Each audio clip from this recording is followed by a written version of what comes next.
views and opinions expressed in this program are those of the participants and do not necessarily reflect the views of BronxNet or the program underwriters.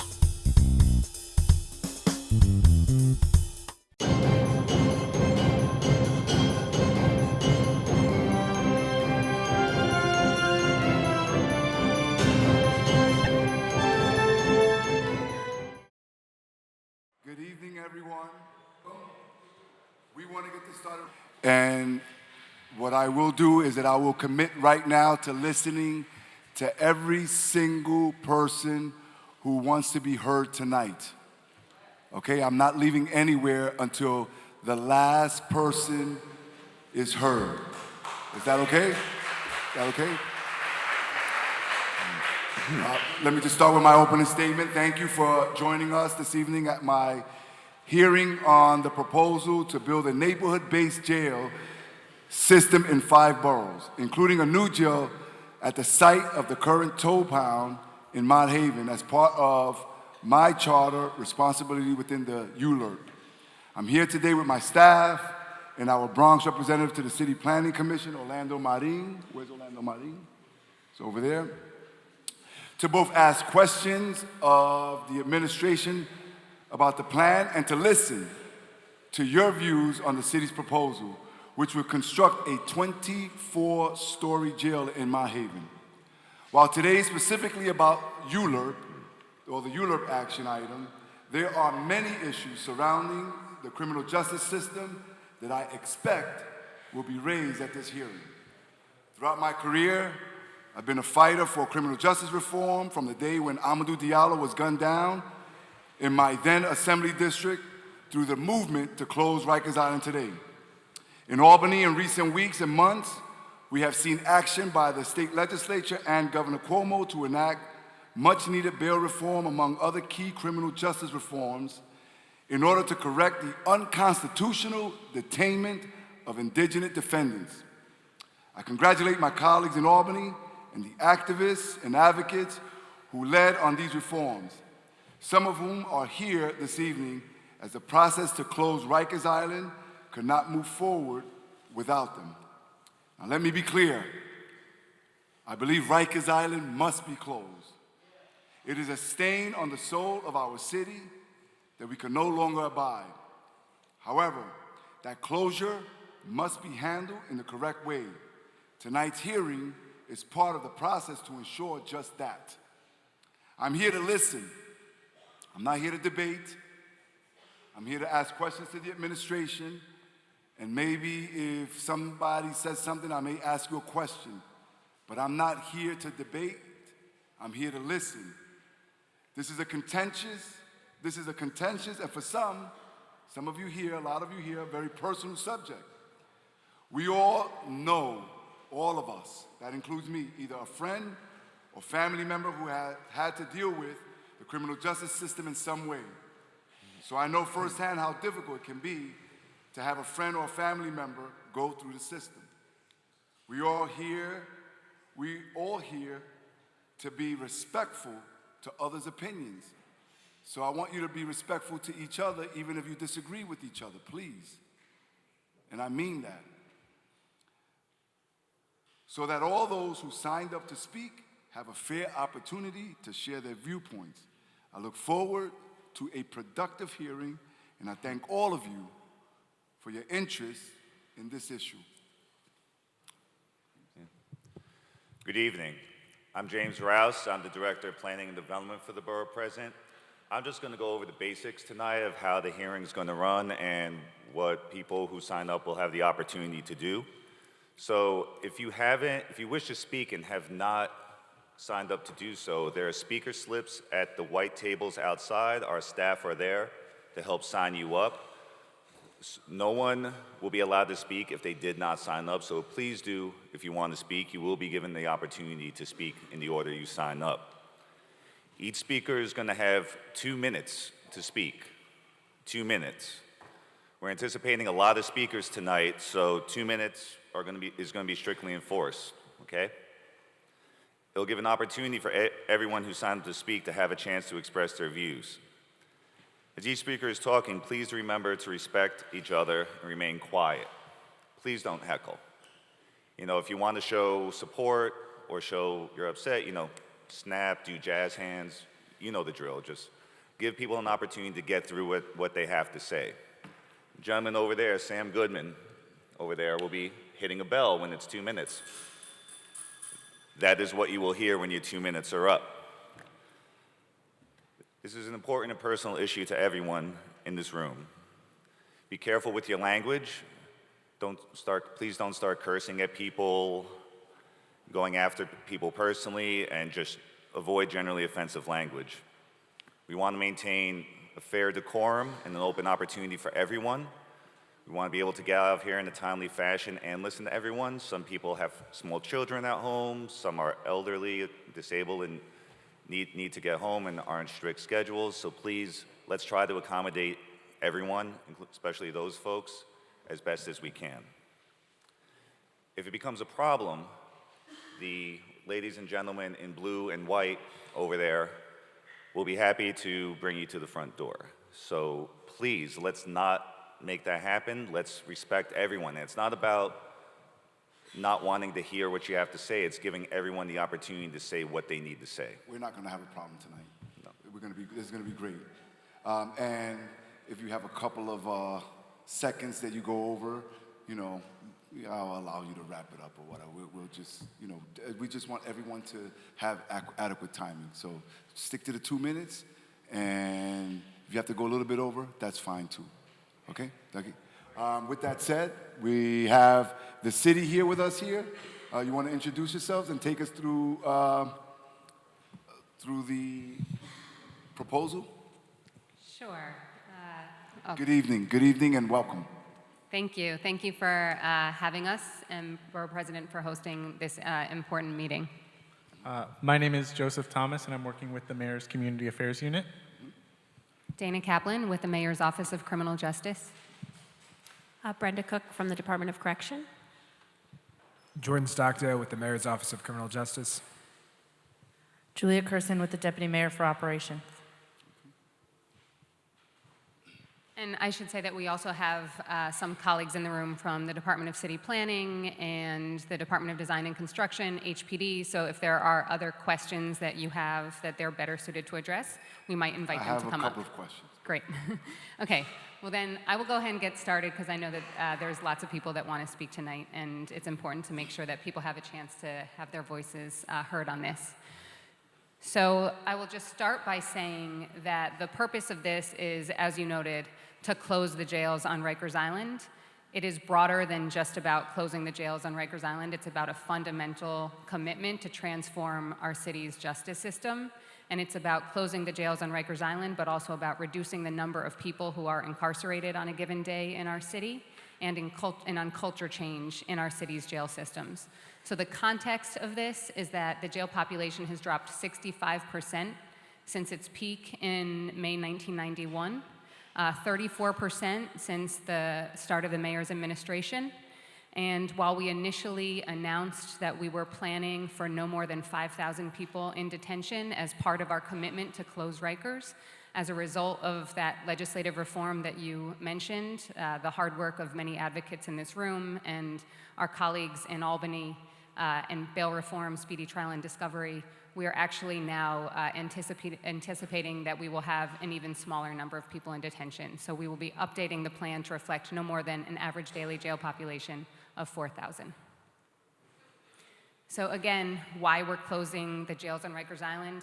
It's about both the physical location itself, it's isolating, it's hard to get to, that makes it a problem for people to access loved ones who are held in detention on Rikers Island, for service providers to visit, for attorneys. It's also hard to bring people to courts. And of course, the facilities of the standards of the facilities and the conditions of the facilities themselves are not what we believe is appropriate. So the goals, and I'll just go really quickly through them, is we're planning for a detention system or a criminal justice system across the board that is more fair, more safe, and that can have better streamline and access to the courts. So rehabilitative facilities designed to improve health, educational, and social outcomes, housing people closer to their families and communities, better lines of sight and smaller housing units to improve conditions on the island improve conditions in facilities both for people in detention and staff, and of course, improve people's access to the courts and to justice. The process by which we've come here to date has been very long. So one, I want to just acknowledge that this call to close Rikers Island and what it came out of did not begin with our administration. It began with the wide recognition and advocacy of dozens, if not hundreds, of community organizations, justice-impacted individuals, and of course the work of the Littman Commission that all pointed out that this was a North Star that we should point to as a city.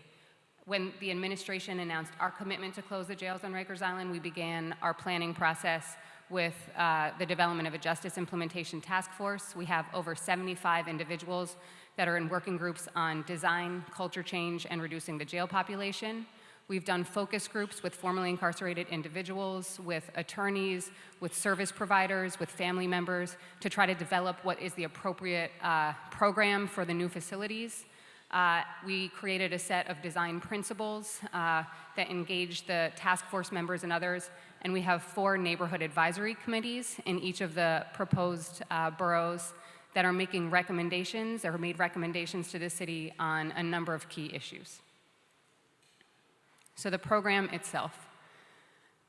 We are proposing to close not just the 8 active jails on Rikers Island, but the 8 active jails on Rikers Island and the 3 existing DOC facilities, so the 11 jails that are currently open in the city of New York with 4 proposed sites.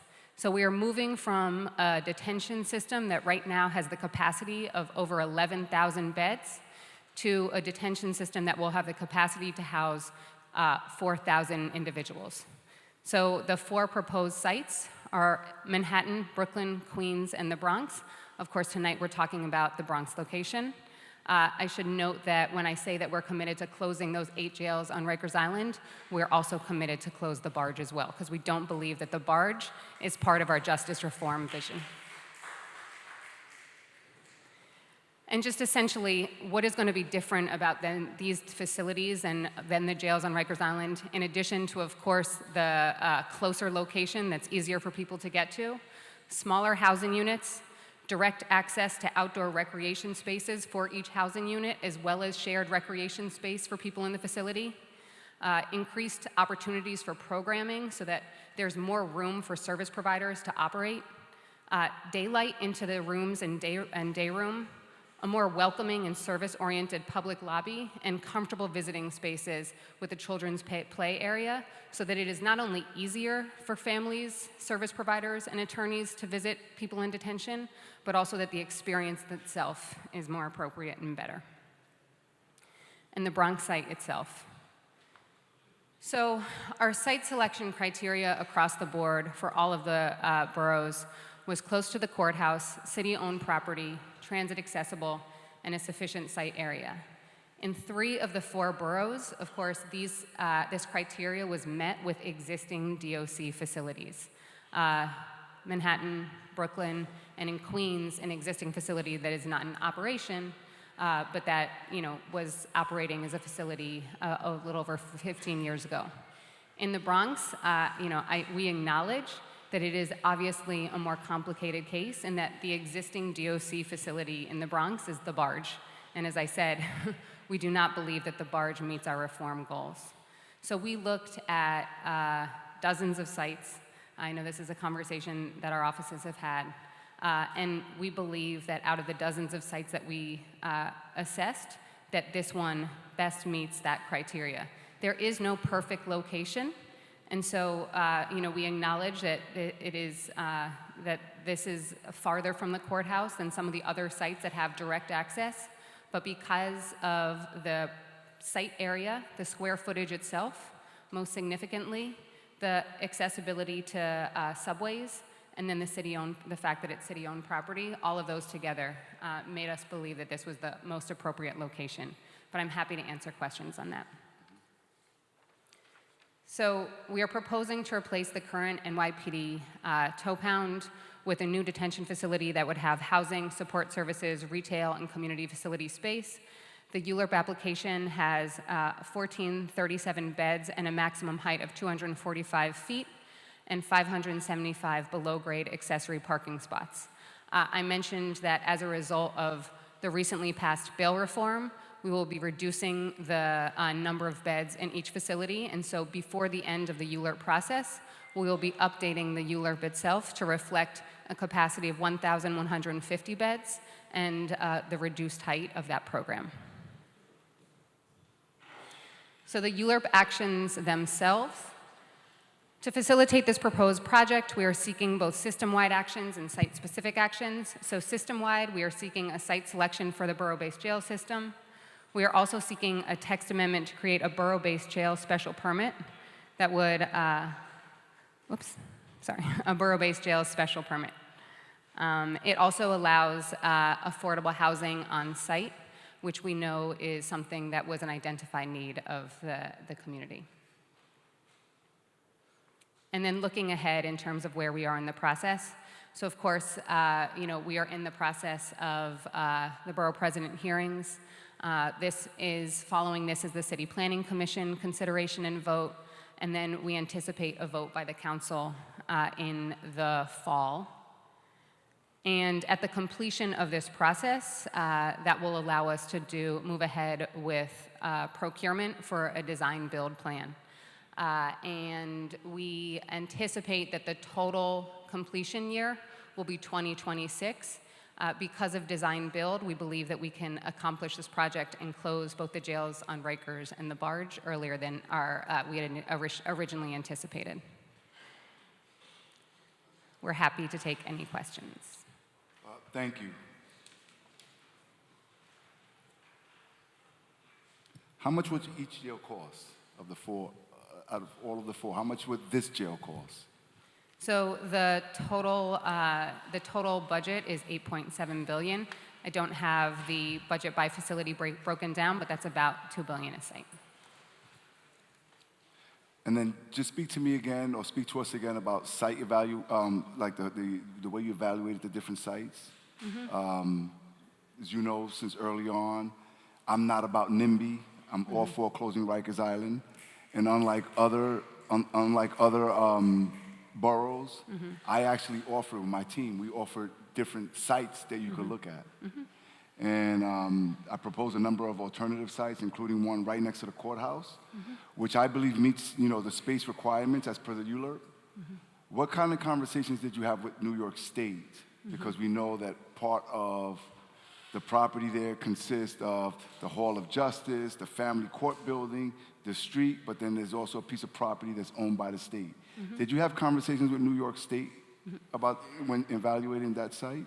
So I should state that I want to thank you and your office for your work with us on this, and definitely acknowledge that you all did offer a number of different suggestions and that we did follow up on them. And one of the suggestions was the useful consideration to look at not just the initial parking lot that we had been considering, but also the underutilized portion of the family court annex, and the other state-owned land.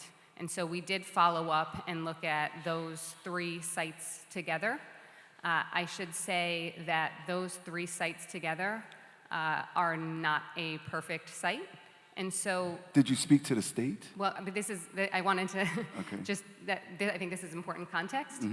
So those three sites together are not continuous to each other. So they're continuous, but they're not they're a kind of zigzag snake formation. So it would not be possible to use all three of those sites without creating problems for lines of sight, long corridors, a lack of light in the facility. Do you have an actual study that shows us that? Yes. Did you speak to the state about their site? So... Yes or no? So the reason... Did you ever speak to the state about the site? So using just the part... I will answer that. But using just the parts of the site that could be usable to have one continuous site, the size of the facility would have been much taller, about 550 feet. So as a result, we did not Talk to the state. Speak to the state. Okay, And okay. that is because we did not believe that this was a viable site. So I just want to make So very certain and clear that the reason that we did not believe that that was a viable site for a new facility. When we first submitted these alternative sites, and we initially spoke about this site, that was your response or the city's response to my office. The number at the time was something like 1,800 beds. The number keeps changing. 15. And I think when we first started speaking about closing Rikers Island, the number in my mind, I recall, was 1,800, then it goes down to 1,500, and now we're down to, you said, 1,100. So it was, So if it was 1,500. Okay, so fine. You're saying we're down to 1,100 beds now, right? So that means that if it wasn't not adequate for 1,500, but the number keeps going down, and hopefully the number will go down even more than that. Once we have no cash bail fully implemented, alternative to incarcerations with those, for those who have mental health issues. We've already in the Bronx have done our fair share when it comes to raise the age. Between us and Brooklyn, we accepting the majority of 16 and 17-year-olds. So hopefully the number will continue to go lower and lower and lower. And so have you revisited or have you done an evaluation based on those lower numbers? And by the way, what's the metric system? What type of studies? How have you, what type of analysis have you done to get to those actual numbers that you're giving us today? So when we first announced the commitment to close Rikers, we said that we would plan for no more than 5,000 people in detention, and that was a number that was possible with state legislation, but also possible for us to continue to work towards on our own. That was also, there was deliberation from the Mayor's Office of Criminal Justice towards that number. I think it was also consistent with other recommendations, for instance, from the Littman Commission. I will note that when we announced that commitment to close Rikers, there was over 11,000 people in detention when the mayor took office.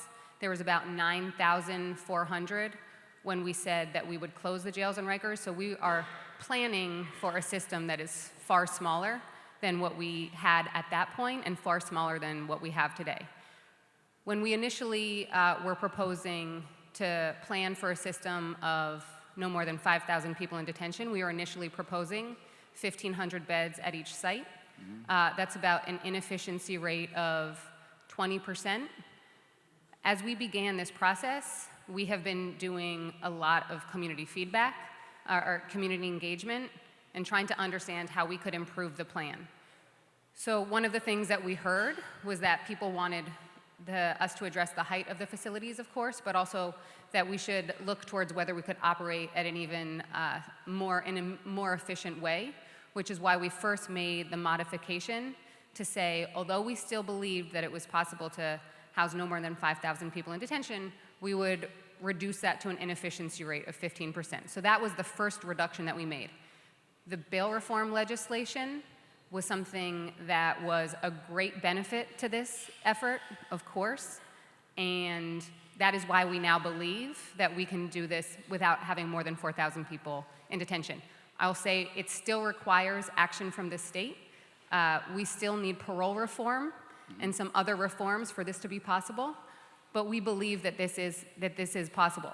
We also do not want to leave anyone behind on Rikers Island, and so that is why while we want to be absolutely ambitious in our goal, we don't want to build for a system that leaves people behind on Rikers, because we don't think that is appropriate, and we don't want that to be the case. So that is where there has been a reduction in this number as a result of that So state the number could go legislative even reform. lower. The number could be even less than the number you're giving us today. So no matter what, the site that you helpfully suggested that we looked at is a smaller square footage than the site of the existing NYPD tow pound. Did you look into the family courthouse as well? Yes. Did you do a study that... We looked at so you suggested helpfully that we should look at the underutilized portions of the family court, and we looked specifically at the family court annex, which is the portion of family court that is not in use. So we were looking at. But you didn't look at the whole family court. We did not look at the parts of Okay. family court that are Would currently you- in operation. It's hard. Rikers Island needs to be closed, and I agree, because it's hard to bring people to courts. How many buses come from, do you know the number of how many buses today come from Rikers Island to the courthouse in the Bronx? I don't have the number of buses. So we don't know that number offhand. Do you know how many, if you will reduce that number, if you had it your way, and the new jail would be at the tow pound or at the tow yard, does it reduce the amount of buses that would go from the tow pound to the courthouse? In other words, there are people in Rikers Island today. Let's say that Rikers Island, the population continues to decrease. We get down to 4,000. There's still going to be Bronxites that will be in Rikers Island. And today, there are folks from Rikers Island coming to the courthouse. We can all agree, not all, but some of us agree that the best way to do this is to have jails connected to a courthouse for a myriad of different reasons. Some you outlined here today, which is family accessibility. I believe that you should have better accessibility to defense attorneys, and many experts agree with that as well. Another thing is transportation. So I believe that if we had the site that I'm referring to, that you can minimize or totally do away with the amount of bus routes or buses that come from the jail to the courthouse. Right now, today, there are buses that come from Rikers Island to the Bronx. With your site, does that minimize the amount of buses that will come to the court site? So one, I'll just say that we can follow up to get you the exact number of buses that come currently.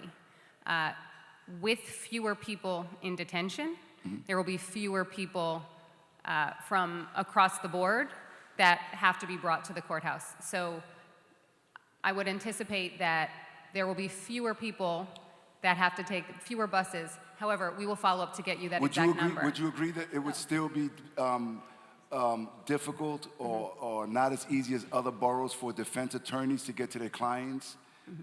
So Because in other boroughs, they're going to have their clients right next to the courthouse, and the Bronx will be the only borough that they would not have the jail or their clients next to the courthouse. Would you agree that there'll be that level, even if it's a little bit more of a Yes. hardship for So- defense attorneys or to see their clients in the Bronx versus other boroughs? So, yes, Borough President, Do you think that's fair? I acknowledge that in a perfect world, we would have a site that had that exact same direct proximity to the courthouse. And Let's talk in the about- other boroughs, because there were existing DOC facilities that have that direct proximity, we were able to achieve that. We would all prefer for the site to be as close to the courthouse as possible, and so I don't disagree with the point that you're making here at all. Unfortunately, we were working with a constrained set of sites. Even though you didn't look at the entire family court building, you didn't speak to the state, and even though we know that the projections on beds are far less than when we initially proposed the site, so initially we were told that the site would be too small and the building would be too big. Even given all of that, we're still going to be the borough, the only borough that is not going to have the same, where the detainees won't have the same accessibility to their lawyers as other boroughs. But you don't have to comment on that. Let's talk about this ULURP, and let's talk about this site.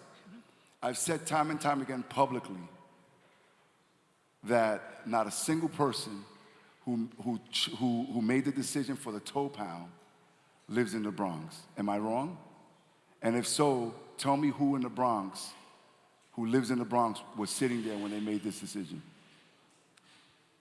So I think this was a decision that the mayor was involved in with a number of his advisors, so I'd defer to the mayor to speak to the number of people and individuals that he consulted with on that. Please clarify this ULURP. We're told that this is a hybrid, but by the way, that means you don't know of anyone in the Bronx who was in the room at the time. To your knowledge, you don't know. so I would just defer to the mayor to speak to questions about that. This is a hybrid ULURP? Is that So what it's called? so this is a ULURP to close the jails on Rikers. So our commitment and the purpose of us doing this is to close Rikers Island and to make sure that there is nobody left behind on Rikers. So this is one ULURP application that will allow us to develop the capacity to close Rikers. That only happens with all four of the facilities. So hypothetically speaking, if the community board said no in one borough, and the borough president said no, obviously those are not binding, but, and then the city council person was against it, but every other borough supported it. Does that mean that said borough would still have to have that site, even if everyone across the board was against the, was against this ULURP? So this ULURP application will only pass with the support, of course, of the council and the City Planning Commission. And so we require the support of the council and the City Planning Commission for all four sites. Let me give you a hypothetical. Let's just say that the community board, which already voted no for the toll pound site, and the borough president votes no on the toll pound site. And let's just say every city council person in the delegation of that borough voted no. Even if you had the majority of the votes of the city council, that borough will still have to have that site in their borough? Is that how this would work? I'm confused. I just want some clarity. Yeah. So others might be able to, so I'll ask Julia to speak a little bit more on the technicalities of ULURP. Yeah. I'll just say broadly Yes. that we are advancing this ULURP because we are committed to the closure of Rikers, and we believe that it will take the capacity to house 4,000 individuals to leave no one behind. You keep Now, we repeating. certainly I'm sorry, because you keep. understand- I'm sorry to interrupt you, but you keep saying that as if I'm not in favor of closing down Rikers Island. I am in favor of closing it down. Hold on. Okay, I'm in favor of closing down Rikers Island, but we want to do it. We want it done in the right way. For instance, when you say accessibility to transportation accessibility, the site that you located now, do you know that that's the 6th train? So if somebody in the Bronx who is not on the 6th line wanted to visit a loved one, unlike other boroughs, or unlike the site over here, which is a bigger transportation hub, that family still has to go into 125th Street to switch over to come right back into the Bronx. You don't think that that's a level of hardship? You think that's easy accessibility? So, I mean, I think I want to speak to the point you were making earlier about, are we paying attention to what are the considerations of the community boards, what are the considerations and concerns of other elected officials.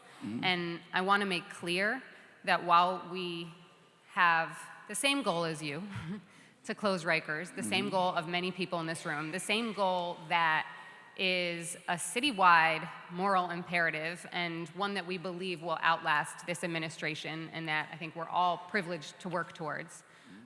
We understand that there are neighborhood concerns and community concerns, and we are hearing that and listening to that.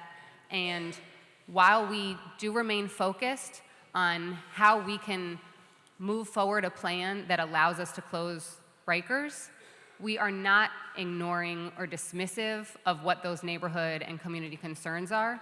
And so our effort right now is to work as aggressively as possible as we can to advance what we think is the best plan to close the jails on Rikers and to close the barge while also addressing those neighborhood concerns. What are some of those concerns have you heard from the community? For instance, give me some of those. I mean, absolutely. I have different organizations that have come to me that have already have some suggestions of other things that are not necessarily germane to the ULURP application. Have you had those conversations? If so, what are some of those concerns, and what have you done in order to mitigate?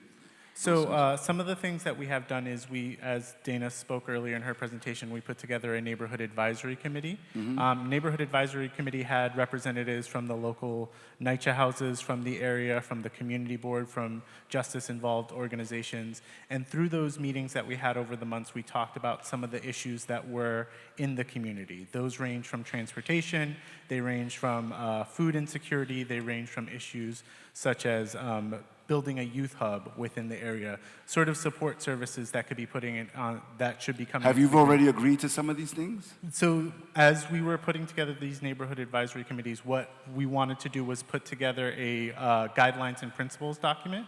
And the guidelines and principles document is something that we are presenting to all of the ULERP players as considerations that the community wanted to put forward. Have any of these things currently been funded already? As of right now, no, but these are conversations that are ongoing with the guidelines and principles, which are available online and were presented to the office as well. You were going to give me clarity on the ULERP, whether it's a hybrid ULERP, one ULERP? Yeah, what's the answer to that? I have the information on some buses if you want me to answer as I'm passing the Okay, microphone good, down. yes. Sure. So I don't have today's bus runs to and from the Bronx, but I have data from a week in May, from the second to last week in May, between May 20th and May 24th. For that week, there were a total of 56 vehicles, 32 buses and 24 vans that went to and from the Bronx Hall of Justice and DOC facilities, because we move people not just from Rikers, but from the other boroughs as well. So that transported approximately 400 people in the course of that week, and 56 total vehicles, about 11 to 12 a day. Do you have numbers for other boroughs in front of you? Not in front of me, I just have But there are numbers for other boroughs. We have buses going to every borough each day. Should the ULERP move forward and the other boroughs get those facilities attached to their courthouses? They will still have transportation, because to the extent that one of the principles of the reform plan is to house people in their borough of residence, not necessarily their borough of arraignment. So that could be different. And so to the extent that someone was housed in their borough of residence, the jail in Brooklyn, but their case was in Manhattan, we would need to transport them to their court case and appearances in Manhattan. Come on the ULERP? On the ULERP? So actually, the Department of City Planning we thought was the best to answer this. Yeah, my hypothetical scenario here. The entire borough, whether it's the Bronx, Queens, Brooklyn, or Manhattan, wants no on their site. Everybody across the board, not just the city council person, but the entire delegation of that borough votes no. The rest of the council votes yes. Does that borough still get that location, the location that's been proposed? So this is all one application, so it comes down to the majority of the council voting yes or no on the application as a whole, which includes the site selection for all 4 sites. Does that answer your question? Say that again, I'm sorry. That's okay. So it comes down, this is one application, which includes all of the actions in front of you, including the site selection action for all 4 sites. So it comes down to whether the majority of the city council approves the application, yes or no. So if they, I'm not sure of the breakdown of the Bronx delegation versus I didn't say the that, I rest, said but whatever borough. I just said whatever borough. It doesn't have to be the Bronx. Let's just say Manhattan didn't want, from bottom down, city council delegation, borough president, community board, everybody in Manhattan didn't want theirs. The rest of the council votes yes. Does Manhattan still have to have their location? So the site selection would still be approved for all 4 sites, yes. But that approves, that enables the jail to be built, because the site selection is required for a facility to be built. Has anything like this been done before? Do you recollect anything being done like this in terms of a ULERP before, where we have one ULERP for 4 different sites or 4 different actions in 4 different boroughs? Yeah, there are a couple of examples, yes. Like such as? Yeah. You can get back to me. Yes, I can. How do you justify the height? So what the height would be in the toe pound? What is the height going to be? So as you said, it's 245 feet right now, is the maximum? Yeah, so right now it's a maximum envelope of 245 feet. I will say that the reason... That's 24, 25 stories. The equivalent for in residential stories, yes. So we are, as I noted, working right now to understand what the updated maximum envelope would be that's required for a smaller number of beds in each facility. The factors that are driving the height of the facilities and the program itself is that one of the fundamental reasons that we are committed to closing the jails on Rikers Island and improving our detention system is so that there are facilities that have things such as smaller housing units, significantly expanded outdoor recreation space, program space, visiting areas, including childcare areas. All of those things require square footage. So we certainly appreciate and understand, though, that there are concerns about the height and density of the facilities. So one of the things that we have been doing is working to understand how we can reduce the size of the program without compromising the fundamental purpose of this. So we've already lowered the heights from what they initially were in the draft scope of work. We did that in response to the feedback that we'd received that the facilities themselves were too large, and in response to other community concerns that we heard. So we heard, and this goes to, I think, the question about how have we been incorporating feedback into our plan. We heard from some justice reform organizations in the Bronx, including the public defenders, that the initial proposal for an arraignment cart in the facility would not meet our reform goals. We also had initially proposed having women housed in each of the four detention facilities, and we heard very, very loudly from formerly incarcerated women, women's service providers, and different organizations that they preferred one centralized facility. We did focus groups and questionnaires to women on Rosies with staff, women in detention, to make sure that we can make the best possible determination there.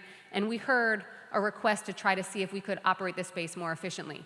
So we have already, in both removing the proposed arraignment court, in centralizing women in one location proposed for the Queen site, and reducing the inefficiency rate, been able to reduce the size of the facilities to date. So we are making sure that as we advance this plan to close Rikers, that we are responding to what we hear are neighborhood and community concerns. We will continue to do that. And so as we move forward, one, we certainly will be able to provide an update when we know what that new maximum envelope is as a result of fewer people in detention due to bail reform. But we also are working hard to figure out what are the other ways that we can improve this program to reduce the height of the facility without compromising the fundamental purpose to actually operate different types of facilities. Especially, how do you reconcile the fact that the surrounding community, for the most part, are 2, 3, 4-story households? You can have this, I mean, is this going to be our skyline? So, How do vertical jails work? Have you studied that? Is there any evidence that they work on this scale? Safety issues, fires, how do you get to somebody who's on, say, the 14th story or the 20th story?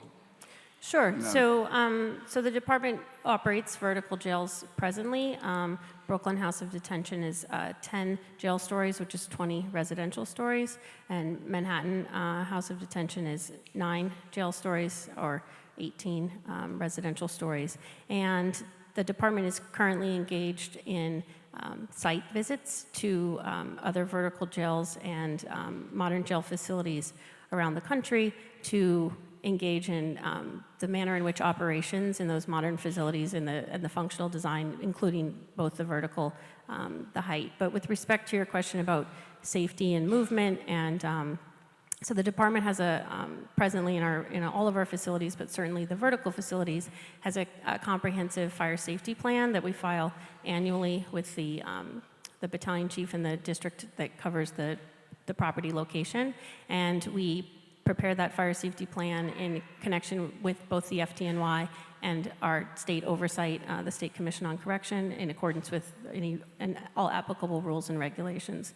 The department has an entire division of fire safety unit, and each facility also has fire safety officers who are specially trained and assigned to direct any fire safety and emergency operations in each of those facilities.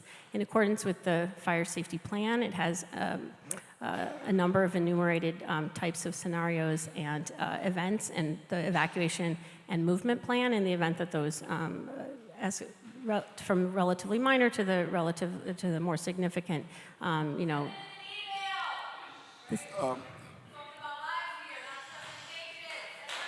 Hold on. You'll have your say. Everyone, I promise, will have their say.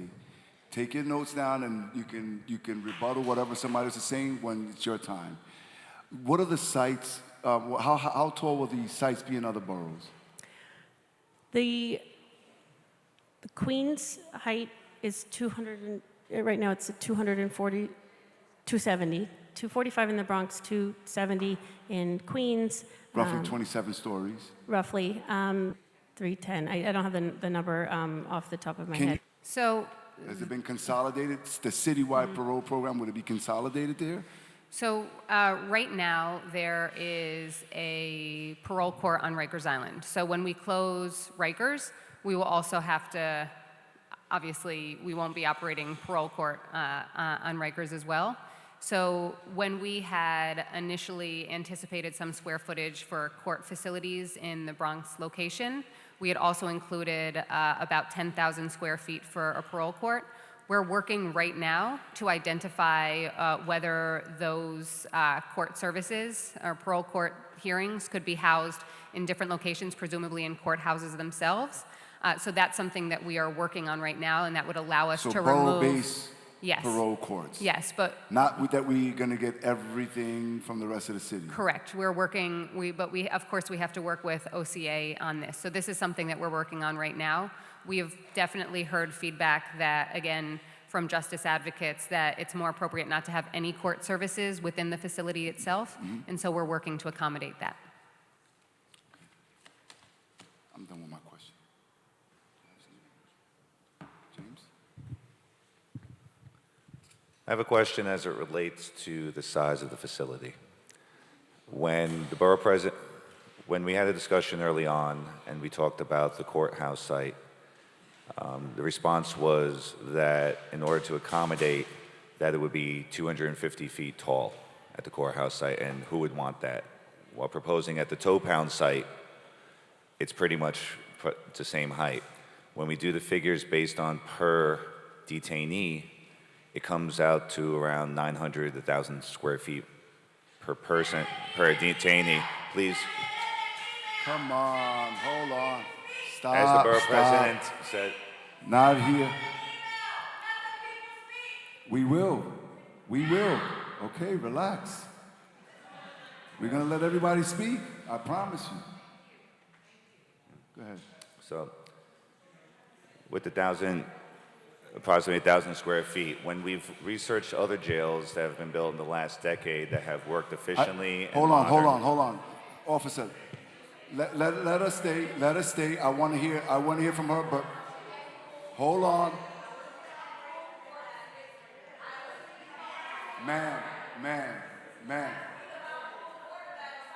Ma'am, this is not fair to the process. There are people who came here tonight who want to be heard. I want to hear you. If you're going to be disruptive, then I'm going to have to ask you to leave. I'm not disrupting anybody's life. I want to listen to everyone. I want to listen. Go ahead, James. And when we look at other jail facilities, they're all around 250, 300, 350 square feet per detainee. We have not seen the design. We have not seen the program. Can you speak to what these facilities will have and why this amount of space is necessary in order to say that the courthouse site is not appropriate for such a facility? Yeah, so there are certainly detention facilities around the country that operate with much smaller square feet per person in detention. I think we likely all agree that the United States is not ripe with models of humane detention facilities. So a lot of the facilities have larger housing units, lack program space, lack sufficient recreation space.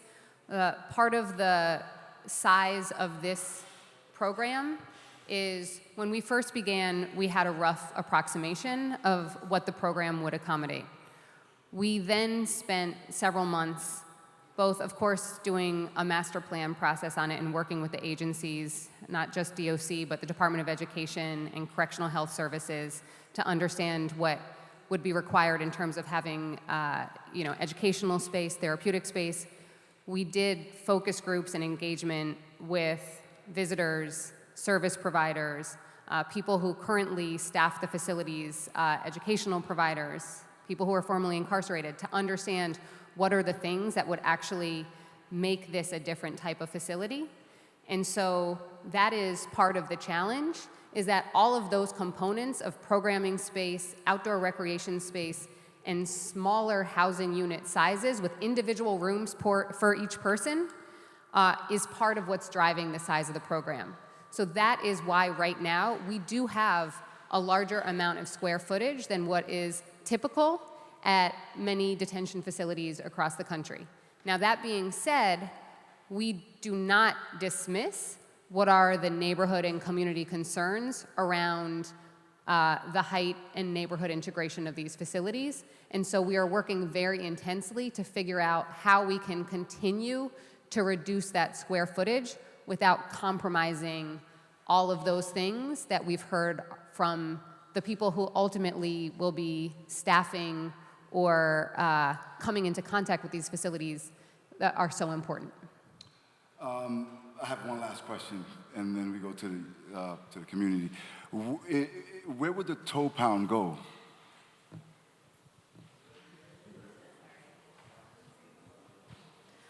We're still looking for appropriate sites for the tow pound.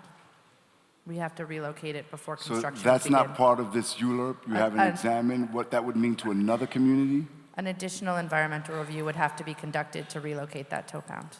That's right. Okay, thank you. Thank you all.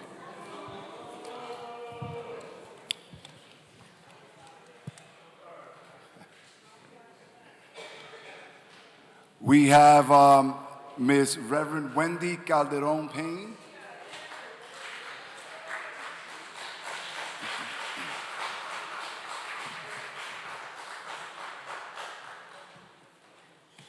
Greetings, everyone. Good evening. I appreciate your comments, and I appreciate the questions, and I'm not going to take up my 2 minutes. Okay. Bronx Borough President Diaz and everyone else, I'm Reverend Wendy Calderon Payne. I'm the Executive Director over Bronx Connect. I'm speaking today in support of closing Rikers, moving forward with true criminal justice reform, and building our community from within. Bronx Connect is a South Bronx entity. We're a Mott Haven. We're actually something to be really proud of because everything great comes out of the Bronx. We are from the community. 25% of our full-time staff are incarceration survivors, and every one of my staff is, touched by incarceration or crime. I'd like to remind everyone who's listening that the plan to close Rikers has been pushed for decades by community activists because we have seen our brothers and sisters eaten up alive by this isolated island where people are there because of lack of bail reform. Many people have died on Rikers. There's blood to be paid because of Rikers. Let it not be said that we have lost and not grown in our ability to be compassionate to those who are stuck in the juvenile justice system now, even as we work to reform it. We need a better system, one with less facilities. 4 is less than 12, less beds. 3,000 is less than 15,000, and most of all, less harm. Less harm and lots of community support to bring our families closer to us, closer to their lawyers, and closer to full healing and redemption, closer to home until they can be fully home. We look to you, Bronx Borough President, to lead in mercy, to understand that we need to move forward in this criminal justice reform. There's only one plan to close Rikers, And that's with a community facility in Mott Haven. There is no other plan before the city. And if we miss this opportunity like we missed it in 2007, more people are gonna die. So I'm gonna give honor to some of those who've died. Ronald Spear, 53, beaten to death. No, that's not 2 minutes. I counted Go it. ahead, finish. Okay, Andy Hernandez, 19, begging for medical attention. Jerome Murdoch, 56, he was baked to death at Rikers. Eva Lucky, a mom of 5, died because of insulin medication. And finally, Khalif Browder, who killed himself because he said Rikers gave him demons in his head. May God forgive us all, and may God forgive those who make the decisions and lead our borough and have authority in our borough if we don't cross this river today. Thank you. Pamela Villa. Pamela Villa.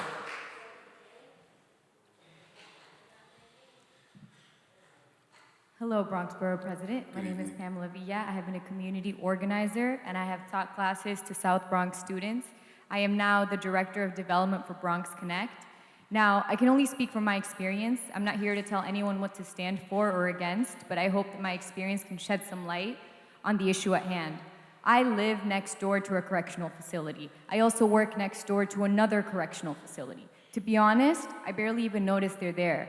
These facilities don't pose any of the problems that people keep citing. I spend all of my waking hours near either one of these facilities, and there's no increased traffic or crime because of the facilities themselves. As a matter of fact, I've noticed that schools and jobs cause more traffic, and that's okay, because everyone loves schools and everyone loves jobs, which is a good thing. We should love those things. But what about the people who make mistakes? Or worse yet, what about the people who are wrongfully charged and are sitting far away from their homes? Because this is not just about traffic, it's about something bigger. Rikers Island has been tearing down our black and brown communities for far too long. Y por si no se nota, yo soy latina y orgullosa de serlo. Our communities have been over-policed for far too long. For far too long, our people have been incarcerated on an island more than an hour and a half away. I say close Rikers and close the boat. Let's bring our people closer to home, to their families, to their lawyers. I urge you to listen to people who live next door to correctional facilities. I urge you to ask more people how they feel. I fully understand the issue regarding ULURP, but that's really just a process question. Too much is at stake to stop this process. We are risking too much. We cannot wait any longer. Let's close Rikers, let's bring our people home, let's close the boat, and let's just get this done before it's too late. Thank you.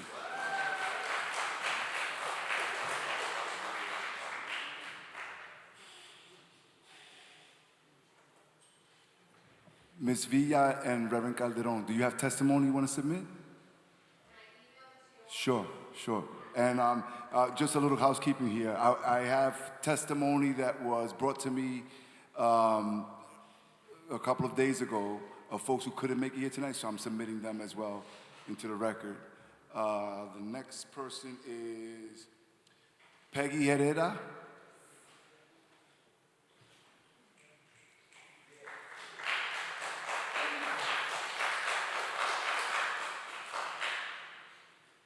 So much about you, Mr. Diaz. Finally got a chance to meet you. Thank you for this Good to see opportunity. you. My name is Peggy Herrera. I'm a lifelong New York City resident and a mother not only to my own, but to the many young people I work with here in the Bronx. They are young men with lots of potential, but also with lots of trauma and pain that gets overlooked because of their behaviors. My 20-year-old son also lives with the impacts of trauma. He took a turn and ended up in the criminal justice system. At first, I didn't know where he was. I didn't hear from him for 3 days. When I finally found out where he was at, I made my way to the Rikers Island barge in the Bronx. He told me he was in the bullpens for 3 nights on the floor with roaches climbing on him, and he still didn't bathe. No phone call, no bed, no bath. The jail population in New York City is the lowest it's been in 40 years, so there are no shortages of beds or staff in those facilities to explain such inhumane treatment. We must do better. The fact that Rikers is so isolated makes it easier for this abuse to happen with little oversight. Closing Rikers is urgent. It must be shut down due to the conditions. It is built on trash that releases poisonous gas as the trash decays. The city's plan is a start, but they can do better and reduce the jail population to less than 3,000 people in the next 5 years.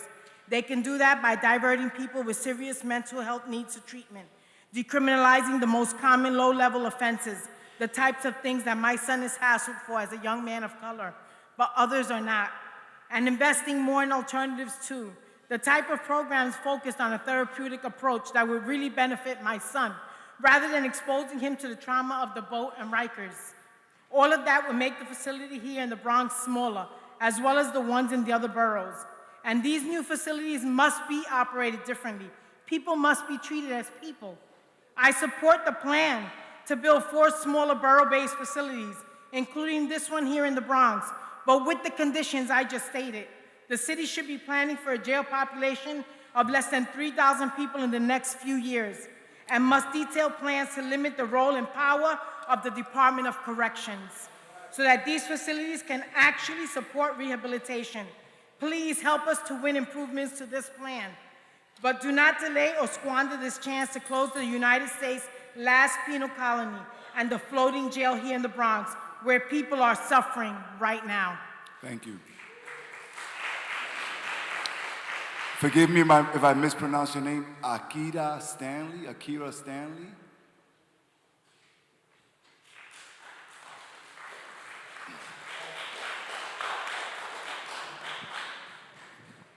Good afternoon and thank you. My name is Akira and I'm with the Alliance of Families for Justice.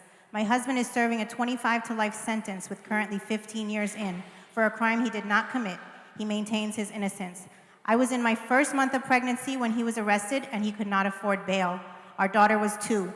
I endured my pregnancy and the birth of my son as a single mother without my husband. And my children have only known their father as an incarcerated man and through the sporadic, strained, emotional visiting room visits. Rikers Island needs to close as it is a dilapidated, old, rat, vermin-infested infrastructure with a culture of torture and fosters inhumane, degrading, psychologically destructive, violent, life-destroying experiences for anyone who survives the experience. Change must start somewhere, and although I am not a supporter of putting anyone in a cage for any length of time, the city's current plan seeks to address many issues that the current system fails to even think twice of. According to an independent study published a few weeks ago, local jails have no impact on property value or crime rates in a neighborhood. Officials and people should support the plan because there has been no other time in the history of this city that any administration has been willing to come to the table and engage multiple organizations from a range of services: mental health, formerly incarcerated people, advocacy groups, social justice groups, therapeutic health services, in addition to the corrections and policing organizations. Women's specific needs, health, and safety are specifically being focused on with an emphasis on family, pregnancy, children, and visitation for a centralized women's facility. With formerly incarcerated women working on the plan development and input, sexual violence against women, as well as the other mentioned needs, will be in the forefront. If the plan does not move forward, the ULURP process fails. It means Rikers stays as is and people continue to die, suffer, and be tortured every day with abusive guards and all-around unsafe conditions for everyone involved. A journey of 1,000 miles begins with a single step. We need to make the step towards better choices, a better system. Nothing is perfect. However, we have the power to make the changes that we know must happen. As a directly impacted person, and a voice for those who cannot speak right now behind the walls, this plan must move forward, and we must continue to strive for change. The plan is not opening new jails. It is reducing the incarcerated population from 11,000 to 4,000 and improving the conditions that people are kept in. We have to make changes. Change must start somewhere. Thank you. Thank you. Destiny Hornbuckle.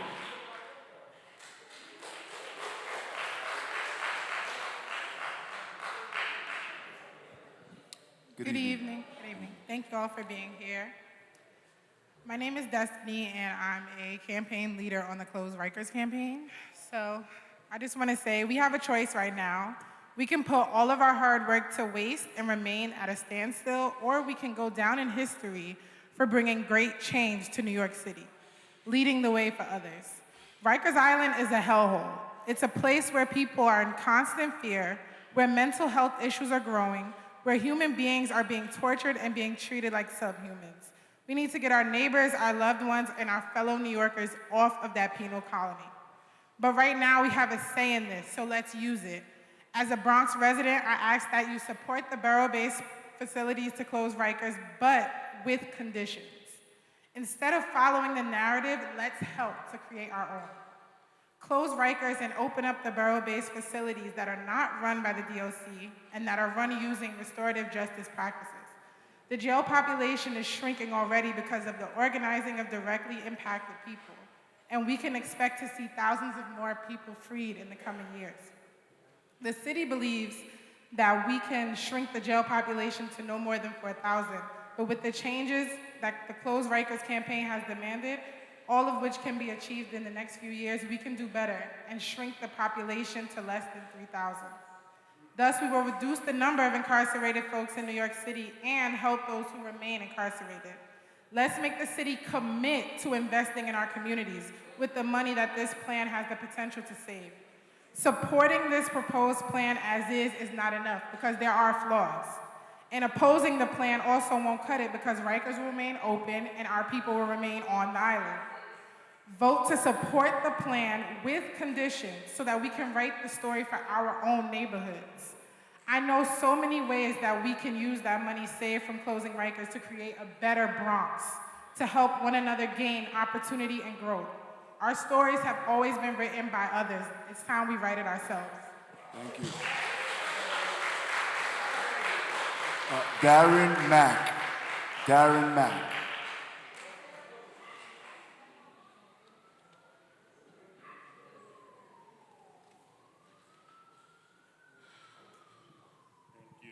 Good evening. So my name is Darren Mack. I was born and raised in Brooklyn, New York, but I'm a Bronx resident now. And at the age of 17, I was arrested for being an accomplice to a robbery and sent to Rikers Island when there was over 20,000 people incarcerated there. And at 20 years later, over 2 decades later, I come home and find out that the population has dropped, but what remained the same was the culture of violence and the brutality. And that's why in 2016, I got involved with the Close Rikers campaign. So a lot of things are going to be said tonight about conditions, and conditions are very important. And that's why we support the closure of Rikers. And I urge the borough president to vote yes with conditions. And those conditions are going to be expressed. But I want to make 2 points. One, there should be no more delays. We are closer than ever to closing Rikers on a specific timeline. A vote of no is a vote to keep Rikers open. If you're really serious about the closure of Rikers and have a better strategic plan with a specific timeline, like what we have now, present that. But until then, I encourage the vote yes with conditions, and the Close Rikers campaign invite those who support this plan, those who support the closure of Rikers, to come to the table so we can move this forward. 2, and finally, we are at a moment where just stating that I support the closed Rikers is sufficient. It's not sufficient to just to say that I support the closed Rikers, because a lot of people say that, but they actually believe that Rikers should stay open and they should build there. And there's efforts being made to make that happen. But organizing the people directly impacted that's been leading this campaign is moving forward, and we're closer than ever. So there's been scope and hearing since 2018, and all these new ideas is coming into play today. Where have you been at? Where have you been at? Things have been happening on the ground. Listen to directly impacted people that brought this campaign to where it's at now. Listen to directly impacted people that was advocating up in Albany for the past year to pass the end of money ban on this legislation. Talk to us. Talk to us. So that's all I want to say, and I hope that we move forward with this plan, because if we go back to day one, it's going to be harder than ever, and Rikers basically probably going to stay open. And because people are planning for that, and organizing for that, and mobilizing for that. And I just hope that, just hear us out. Thank you so much. Thank you, Mr. Mann. Trent Taylor.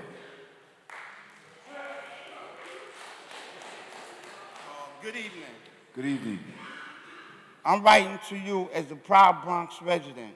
I would like you to know about me and what's been going on in my life related to Rikers Island and my past incarceration of 16 and a half years. I was charged with a crime that I didn't commit, and I was remanded in jail before my trial. I came home to the Bronx just a couple years ago. I was sitting up in Rikers Island over 2 years fighting this case. The whole time my mother was there visiting me in Rikers Island and being with me in court. My mother had a traumatic experience when visiting me at Rikers Island. She was consistently searched and spoken to in a disrespectful manner. The conditions at Rikers Island also traumatized me. I witnessed the correction officers consistently harassing the people being held there, and I watched countless individuals beating each other up daily. The guards would see it and do nothing. I got to the point where my mother couldn't take it anymore, coming back and forth. It was too much to deal with, that place. After a while, I just got fed up. I wound up taking a plea bargain of 16 and a half years, which hurted me a lot. I took the plea bargain mostly because I couldn't stand being there and put my mother through what anymore. It pained me to think about others who are forced to sit up in Rikers Island after what I went through. I'm in favor of Rikers Island shutting down as soon as possible. I support building borough-based facilities to make sure that Rikers close as quickly as possible. But the mayor's plan needs to be improved, and I ask that you include those improvements in your vote. The size of the jail system can be even smaller than the mayor has planned for. We already got some reforms passed in Albany last month. We're working on more. There's also the things the city can do themselves, like giving funding to create alternatives instead of short sentence and moving people with serious mental illness into treatment instead. Also, the Department of Corrections created abusive culture on Rikers Island, and they shouldn't be in charge of those facilities. Thank you. Thank you. I believe it's Lonnie Lewis. Lonnie Lewis?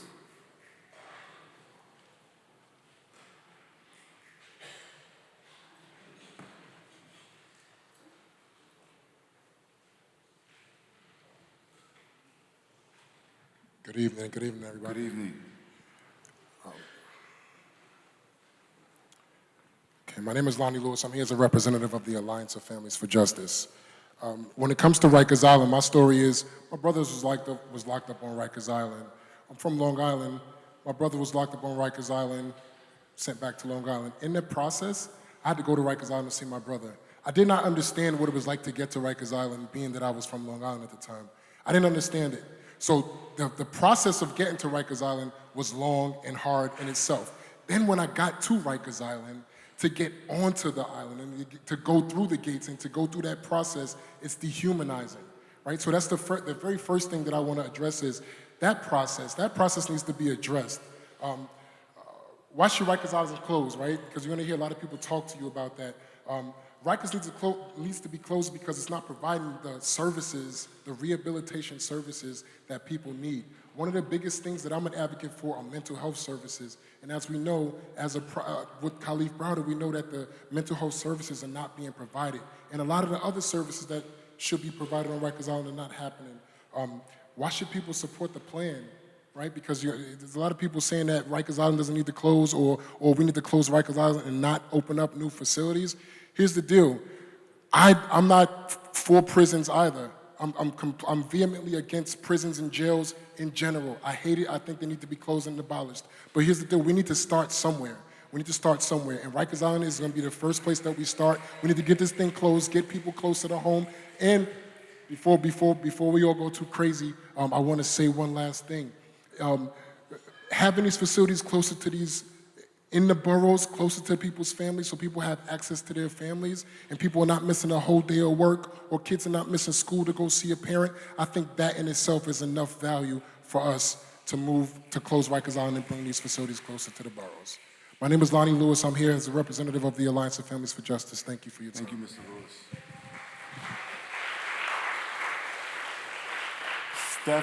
Stephen Schlackman.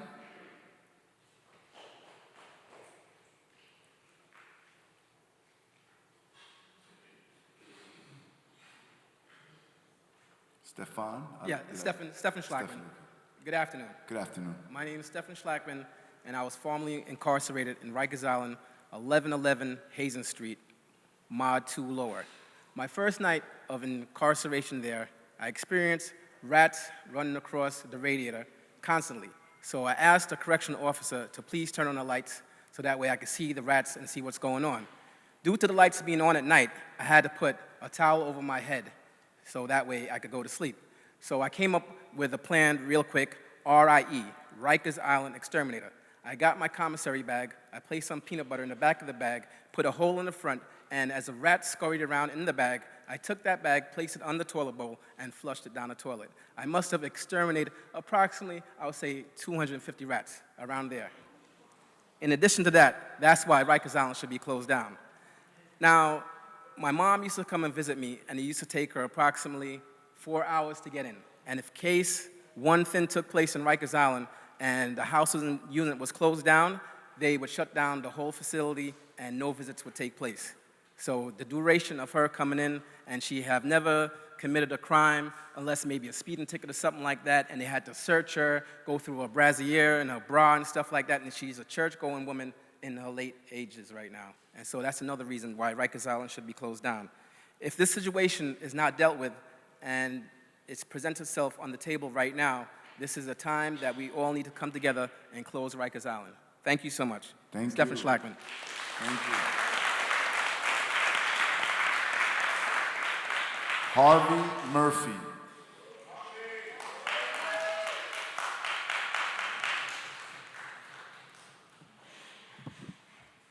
How you doing? How you doing, Borough President? How you doing? My name is Harvey Murphy. I'm a community organizer on the Close Rikers Island campaign. Tonight, I stand in solidarity with the peoples who can't stand for themselves.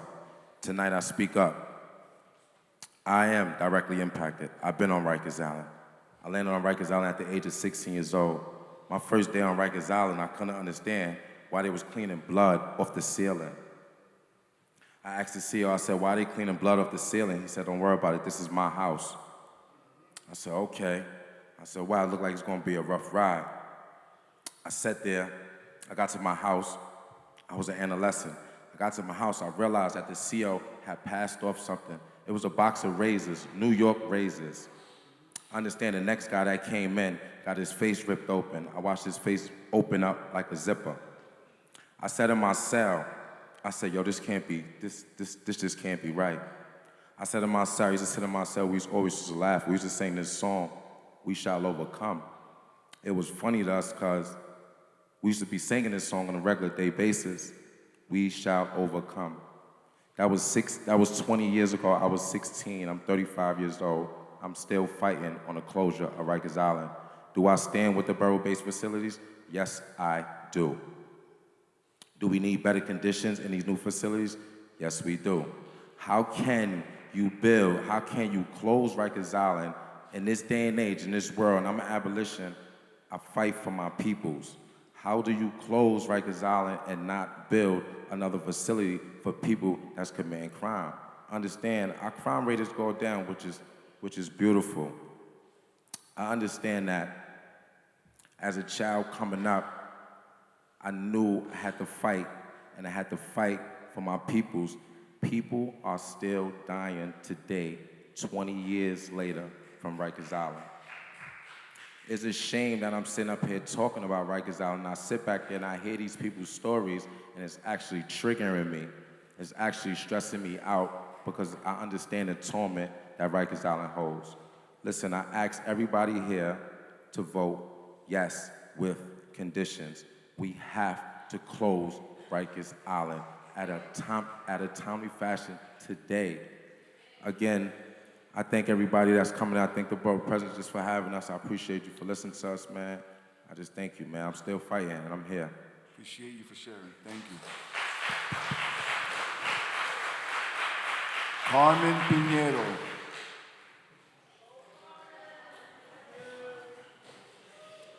Hello, good evening, everyone. Good evening. Right?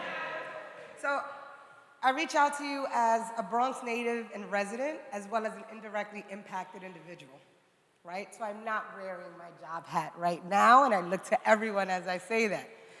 My purpose tonight is to only highlight the dire need to close Rikers Island and the boat barge down as soon as possible.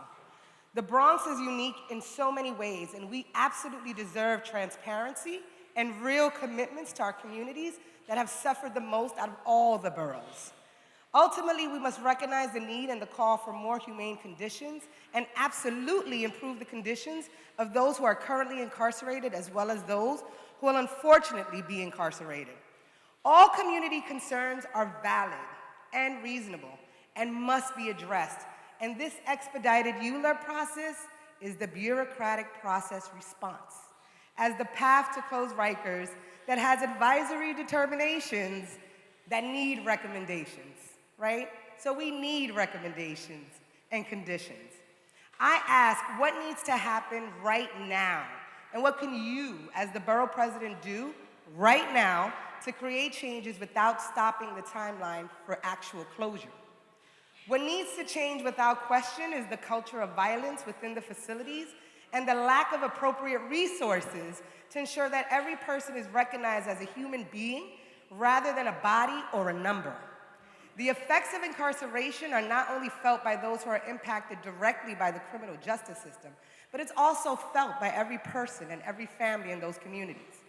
It is imperative to ensure that families and legal representatives have access to their loved ones, as well as to understand the overall trauma to communities who are impacted by over-policing and the perpetuation of broken windows policing right now. I want to also highlight that everyone here, I believe everyone here, is absolutely aligned on closing Rikers, and we all stand powerfully on that ideology. I also personally feel that while the numbers of individuals on Rikers and the boat have steadily been declining, there has not been a minimization of DOC staff or NYPD, which should also be reduced drastically with alternatives to ensure that training for these departments are improved and DOC and NYPD officers are held accountable for their own egregious actions. Education is transformative, and the request for 60 college credits of any topic is not enough for this career path, and that education alternatives be provided to staff, as well as those that are incarcerated, as equal footing for all in the call for true systemic change. I urge you to ensure that the path to close Rikers happen as expeditiously as possible, and ask all who have the power to make this happen, immediately tear down empty facilities and remove all unused beds. The ULERP process must also allow for recommendations and changes to the plan with a distinct call for building positive changes to our communities, with a call for better schooling and education, environmental justice, restorative justice, and amplified access to resources. Make the necessary recommendations to provide an opportunity for actual change and ensure the closure of Rikers and the boat, while recognizing that there is also no repairing of the other current facilities in current use, and we must all work together to come up with truly innovative solutions. I personally believe in the Build Communities platform, so close Rikers and build communities now. Thank you. Thank you. Marvin Mayfield.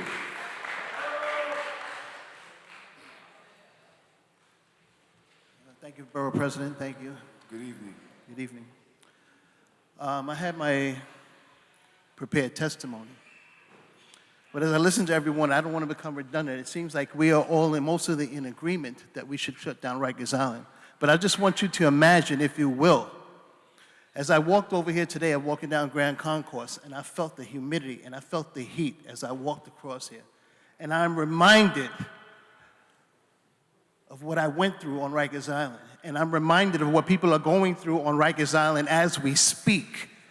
Reverend Wendy just read a list of people who lost their lives in various ways because of the neglect, because of the apathy, because of the tension that it goes on Rikers Island.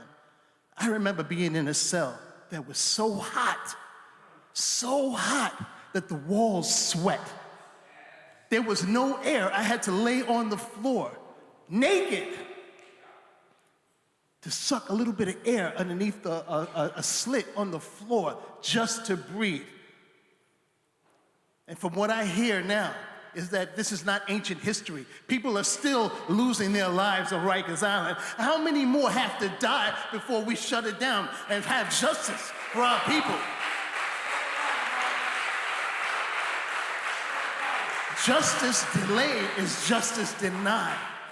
We can't waste any more time. The time now, no more delays. The time has come to shut down Rikers Island, and I'm going to go back to my script now. And I believe that the city can do even more to reduce the number of people that are in jails by investing in alternatives to incarceration. And for those who are not yet covered by the reforms that we made in pre-trial legislation, we need to have them treated with compassion and improved facilities so that people can get closer to their families. I am here today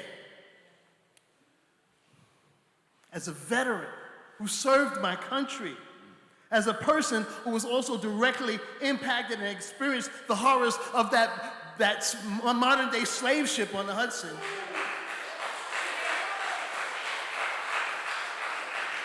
I'm here as an advocate who fought for those pre-trial reforms, going back and forth to Albany with the various advocates that are here today. The word patriot is like not popular anymore, but that's what I am. I'm still a patriot to my country. But that's who I am, and I fought and I fight for what I believe in. And I believe that the way we treat the least of us is how we will recognize the best in us. Thank you. King Downing. King Downing.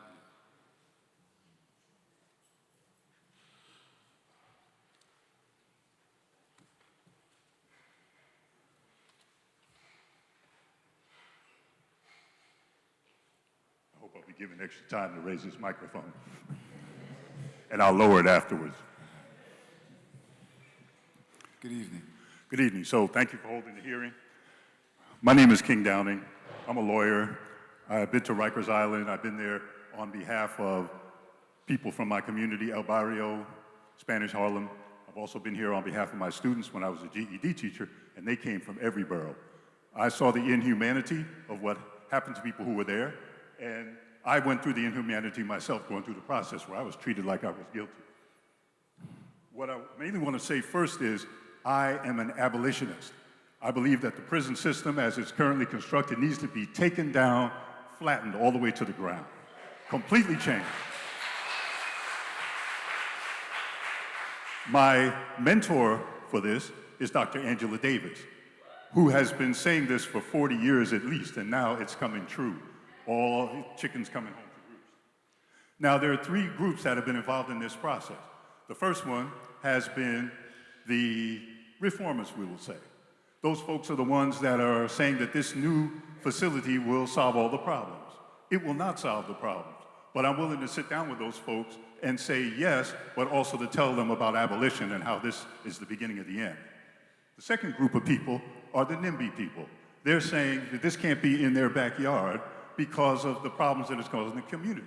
We should sit down with them, but we should also realize that the cost to the community is far outweighed by the cost of the people who've told the stories here and the families who have been affected and the cost of the lost jobs and the additional crime when people get turned back out.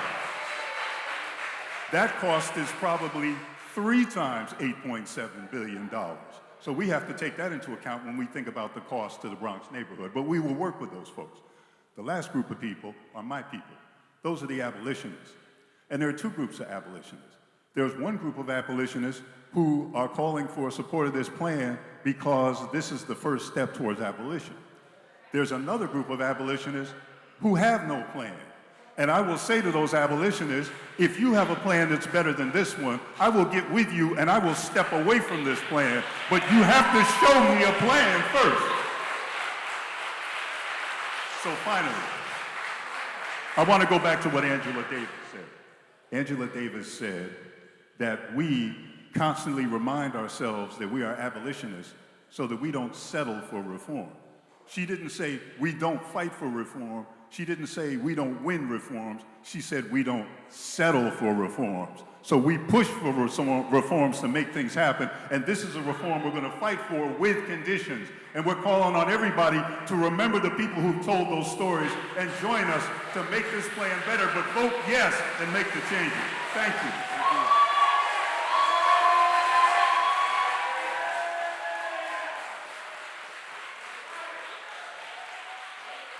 I believe this is Gary Gordon. Gary Gordon.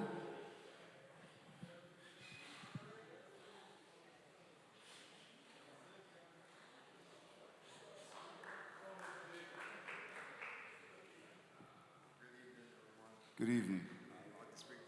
Speaking to the mic. I'd like to speak from my personal experiences on Rikers Island. My name is Gary Gordon, and I was born and raised in the Bronx. But I'm also a survivor of Rikers Island, and I know that it needs to be closed. The first step in that process was to reduce the number of people in jail and the amount of jail space in New York City, and this plan would do that. So I support the plan for borough-based facilities, including this one in the Bronx.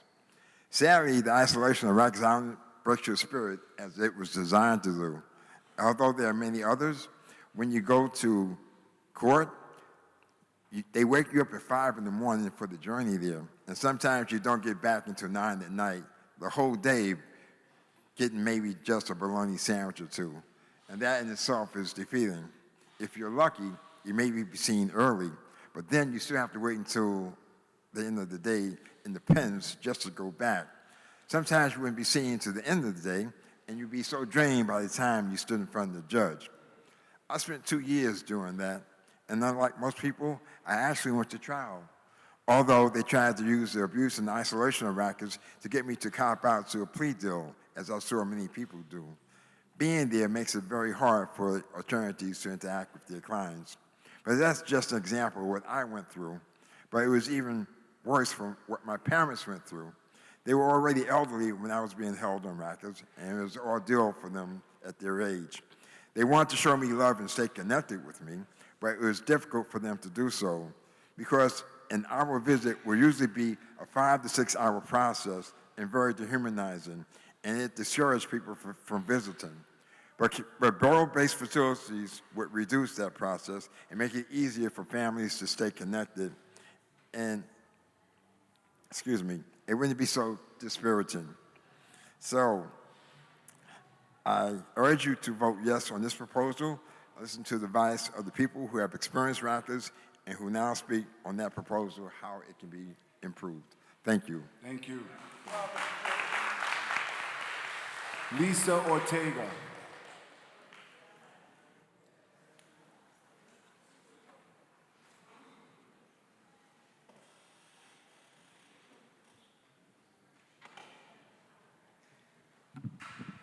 Hi, my name is Lisa Ortega, and I'm going to face the people, black and brown. I refuse to face this group here. And no matter what we feel about each other and the differences, I'm not going to say my story. I have been in Rikers. I'm not going to say it. It's like everybody else's. My son has been on Rikers. My son has been on the boat. My son is in MDC.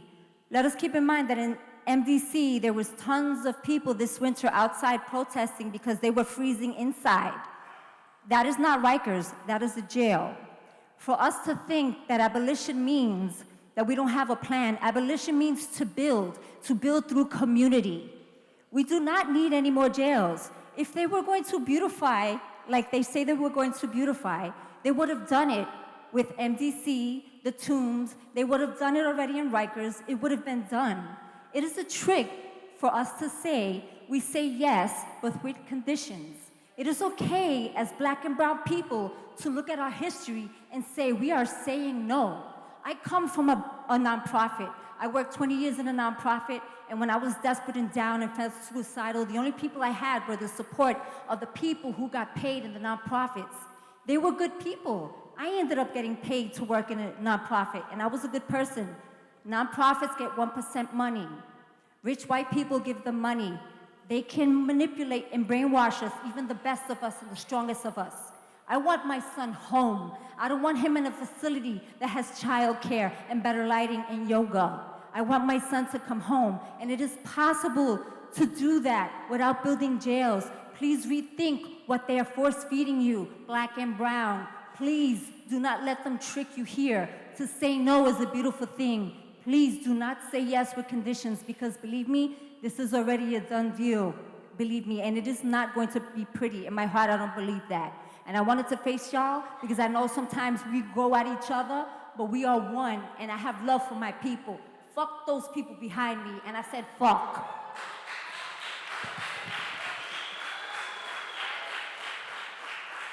George James.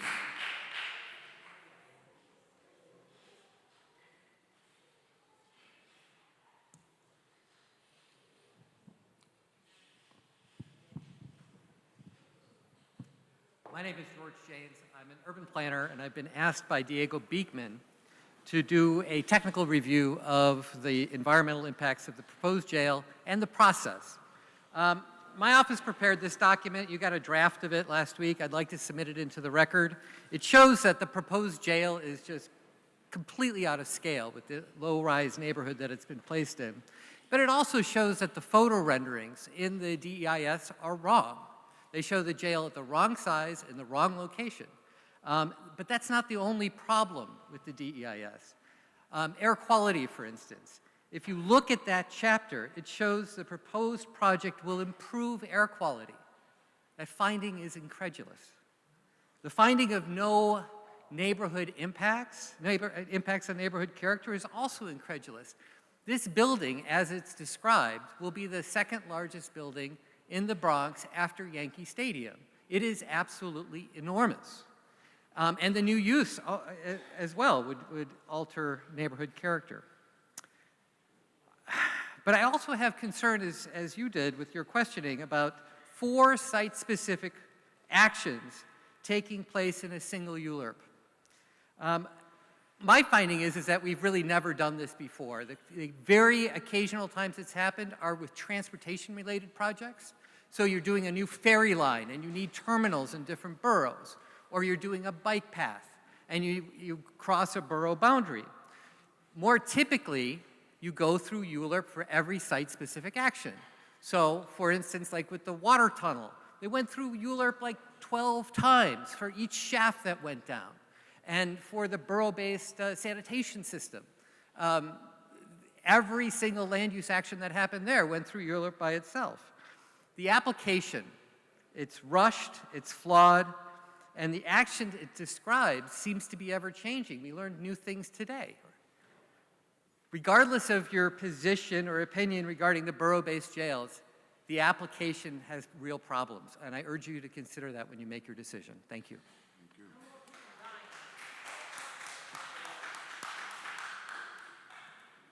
I'm reading Freddie Charles. I don't know. Freddie, what is he? One second, I just stepped outside. Is it Freddie Charles? Okay, I'll go to the next. I'll bring him as soon as he comes in. Let me just move on. Myra Hernandez.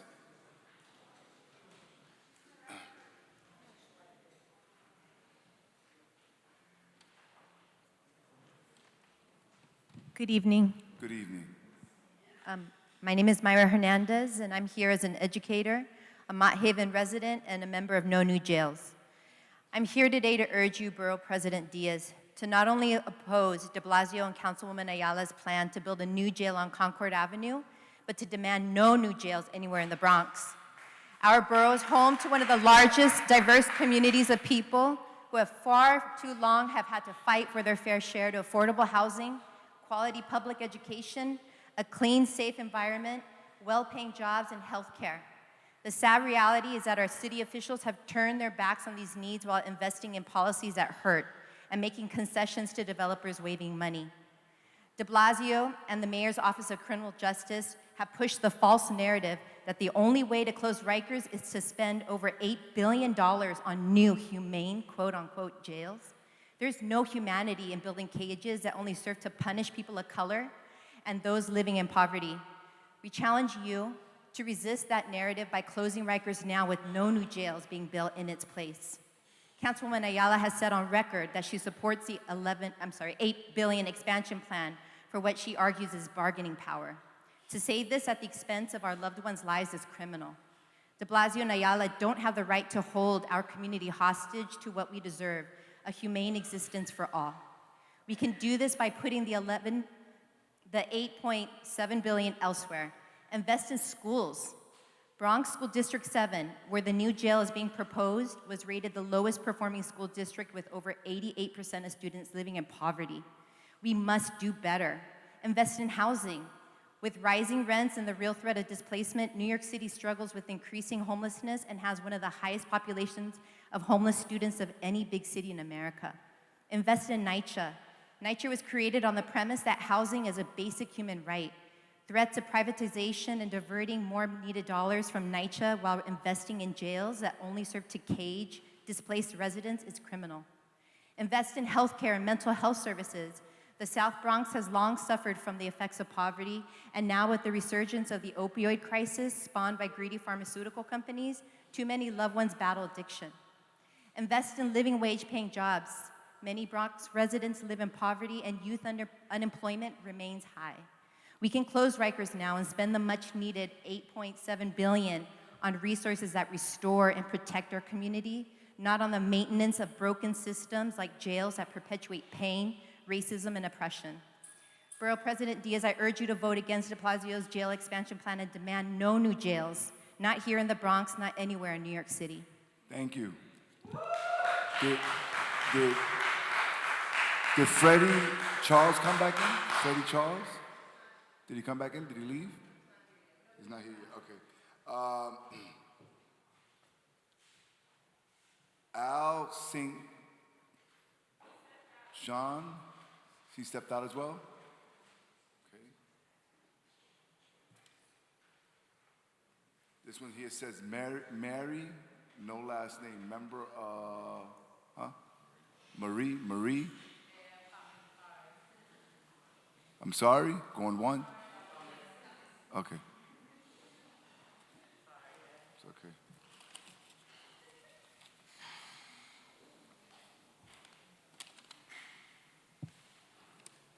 Hi, how are you? Good evening. It's kind of awkward because I want to be able to face you and the audience. And You people can that- face the audience. Take the microphone and face the audience if you like. No, I know, but I want to share my face with other people. I don't want to be too selfish. Or, anyways, sorry if I'm a little nervous. My name is Marie Fuchs. I was born and raised in Astoria, Queens. I'm a Bronx resident and a member of the Close Rikers campaign. I'm here today to stress that in order for Rikers Island to close, we need the community and elected officials to understand how rare of an opportunity this is. I hope everyone in this room in opposition could be more welcoming to the borough-based plan, because without these new facilities, Rikers will continue to remain open.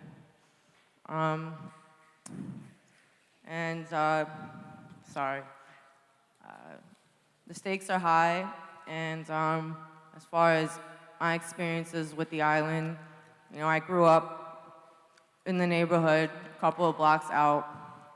I have known people in my neighborhood that have been affected by Rikers Island, and people that were, also friends of mine that, unfortunately, it's affected their lives too. But in any case, where I was gonna get to, so sorry. The reputation of the island is sour. There's nothing humanizing about it. Even just having visited there, I visited my friend out there, being a visitor is also dehumanizing. You're spending your whole day there. And mind you, I know I'm down the block from there, but there are people traveling from other parts of the city where they're spending anywhere between, 3 and 4 hours, depending on transit. But in any case, you could even be turned around at any point, like if you're wearing the wrong thing, throughout all of those 3 security checkpoints. You know, if you're wearing like a wired bra, or you know, if you're like too revealing, you know, it's just like you have to go through like this process of being regulated as a human being and violated by, you know, just because, you know, you want to at least have some level of support for the person that's there, because it is a very isolated place where nobody has, with those, where that level of support is very limited, and if anything is more of a deterrent than something that really focuses on people's needs. And in any case, I just, I know I'm going off of my script, but I think it's really important that we close Rikers and support the borough-based plan with the conditions that have been outlined throughout the course of our time here, especially, yeah. So it's, I think it's bigger than a stain. It's a pooling threat to public safety, and it needs to close now. Thank you. Thank you. Arlene Parks.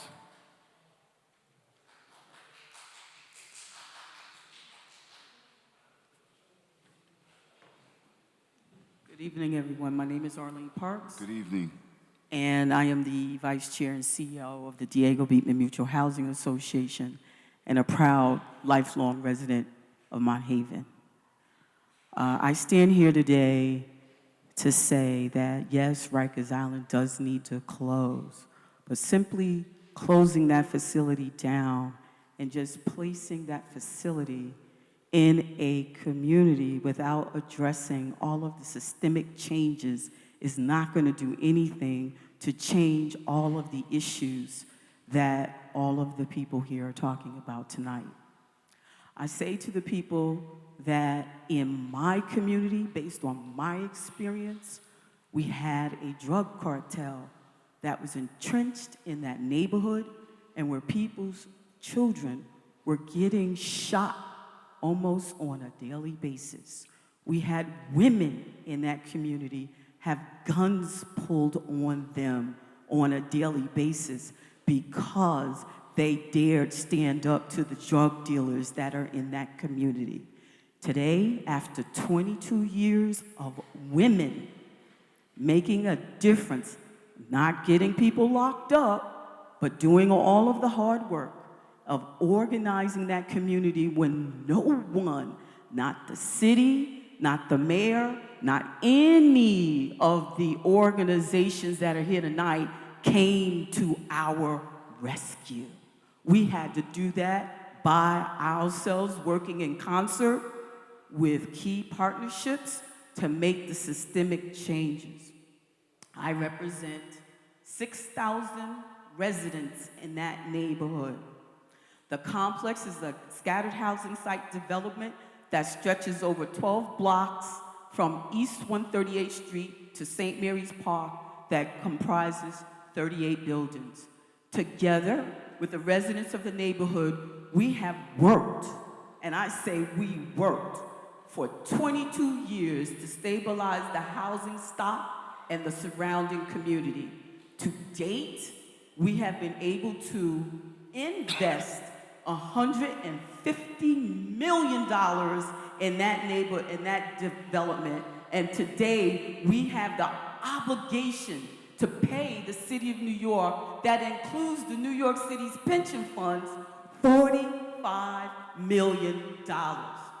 Today, I stand here today to ask the borough president to support the closure of Rikers Island, but I am also saying to the borough president, not at the expense of my neighborhood. I stand here today to impose the city's plan as they fail to consider the extensive impact that this development would have on the community. We still have problems today that we're dealing with, and the city failed to analyze seriously alternatives that would have a lesser adverse impact on the neighborhood. In addition, there are fatal flaws in the specified project scope that exclude potential impacts on the proposed actions. And I can stand here today and say that no one from that impacted neighborhood was a part of your plan, that came to those neighborhood advisory boards and have worked with you. Why? We refuse to do it. If I can just have a little bit more time. The proposed site, in addition to presenting logistical and environmental challenges, do not fulfill the central recommendation of the commission to not place these facilities in residential neighborhoods. The proposed site is also the location of a proposed development plan that was formed by the residents and leaders of the Diego Beekman community over the course of 22 years of hard work to stabilize that neighborhood.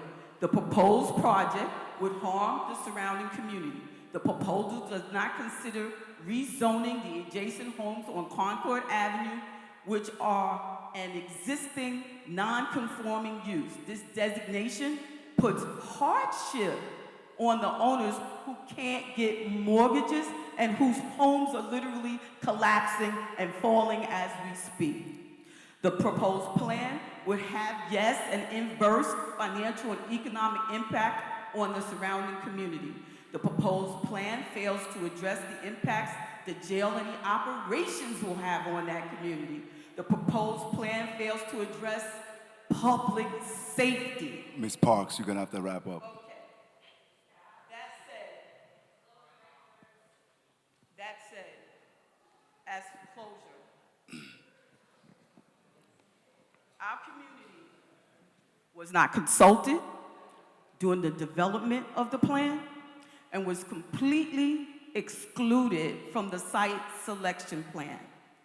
Finally, on May 30th, Diego Beekman, together with concerned Concord Avenue homeowners, filed a suit against the city, challenging the process on the basis that, one, the city sets an unprecedented step of moving forward with a single ULUP review for each of the 4 boroughs' disparate land use actions.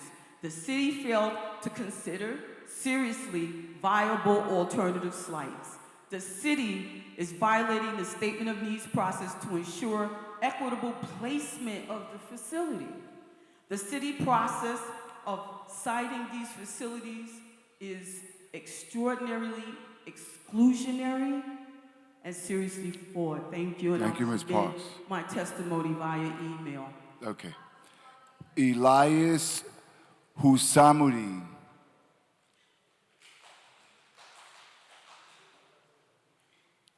Going once, going twice. Elias?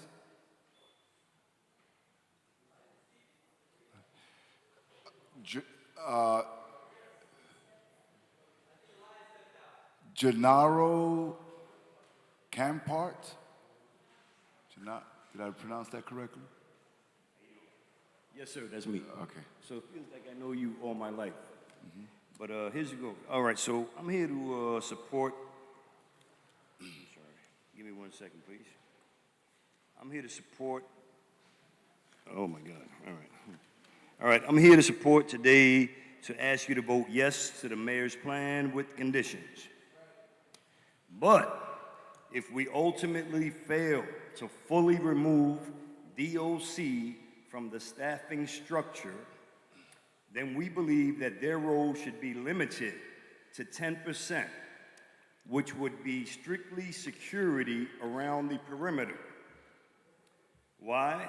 Because what we need are staff that truthfully knows how to address the root causes of mass incarceration. Furthermore, we as advocates know that we can further reduce the jail population to 3,000 or less. And one of the ways we want to do this is by placing all mentally ill and drug-dependent prisoners into hospitals as opposed to jail cells. Now then, let us all ask ourselves this: why do we send humans to prison hoping they will change? Instead, why don't we send them to nonprofit organizations like Exodus, etc., where we can give them all a fair chance to change. Look at me. After serving 4 years on Rikers Island straight, waiting for trials, I went upstate to Attica and served 20 more years in hell. But thanks to all of the love, compassion, and understanding I receive at Exodus, I am now a substance use counselor, helping those who need to change the same way I needed to change. Listen, we as a community, in pound for pound, the most progressive city in America, have the golden opportunity right now to drastically transform a brutal and isolated penal system. So it is my hope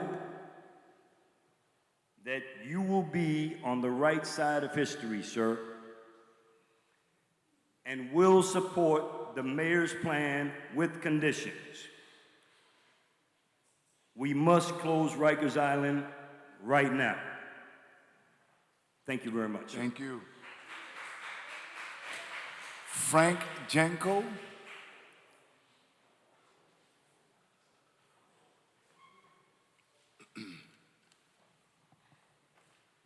Good evening.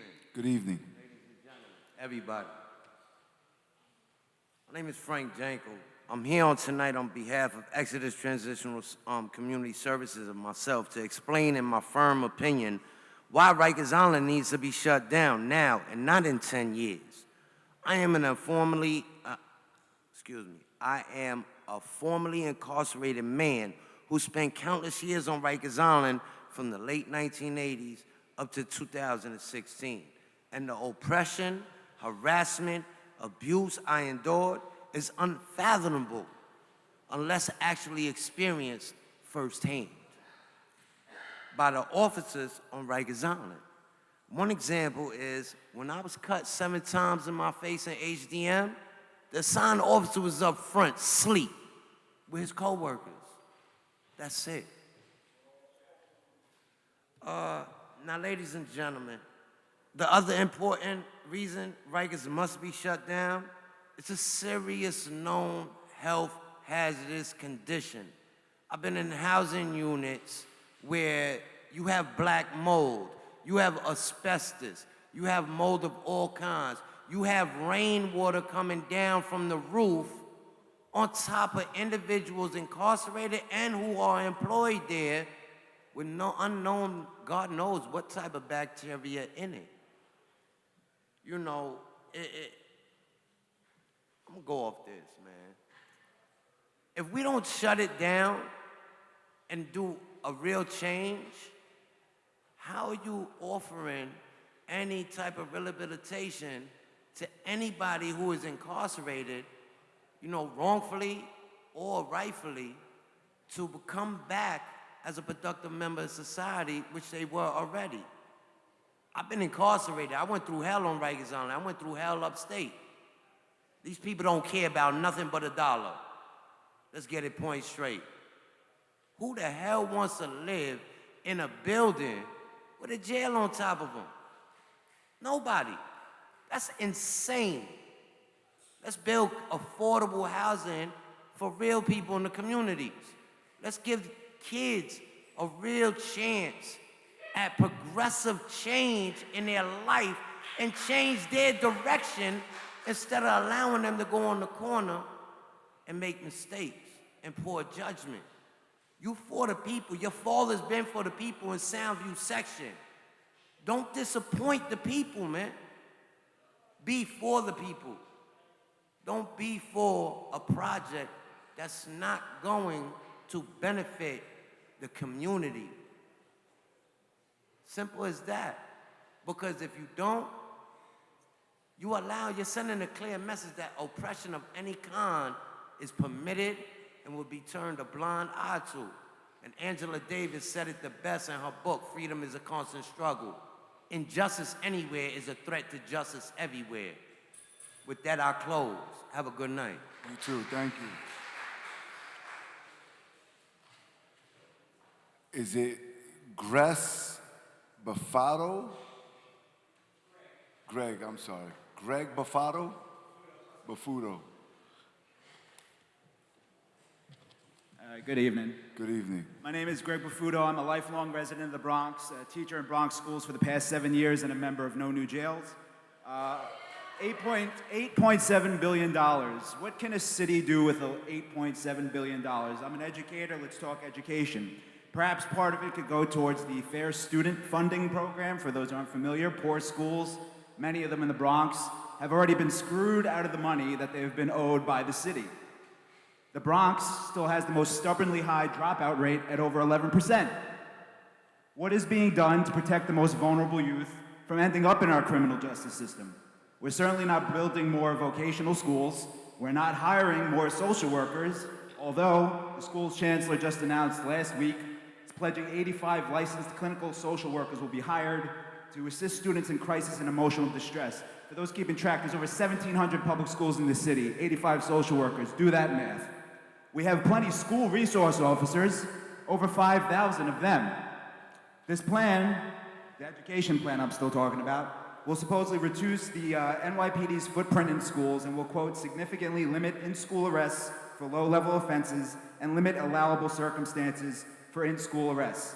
It says nothing of those school resource officers, so it's going to limit the role of the NYPD, but those school resource officers will still be in there funneling black and brown youth into the schools. The school-to-prison pipeline is very real. I believe many of us in here already know that. Can we not recognize the hypocrisy of the mayor and his people, his cronies here? The hypocrisy that this plan, this education plan, says resilient kids, safer schools. How could you believe that while at the same time opening 4 new jails? Where do we think these people are going to wind up? This all but ensures that 11% from the dropout rate will wind up in these new jails. Many of them will be from this very community itself. Our governor just signed off on 500 new police officers to contend with fare evasion. Where are they going to wind up? We all know where. The over-policing of communities of color has not abated. Rikers is already a monument to inequality and oppression that must be immediately closed. Closing it up, however, to open up 4 new jails is not a viable solution. Thank you. Thank you, Mr. Bafano. Natasha White.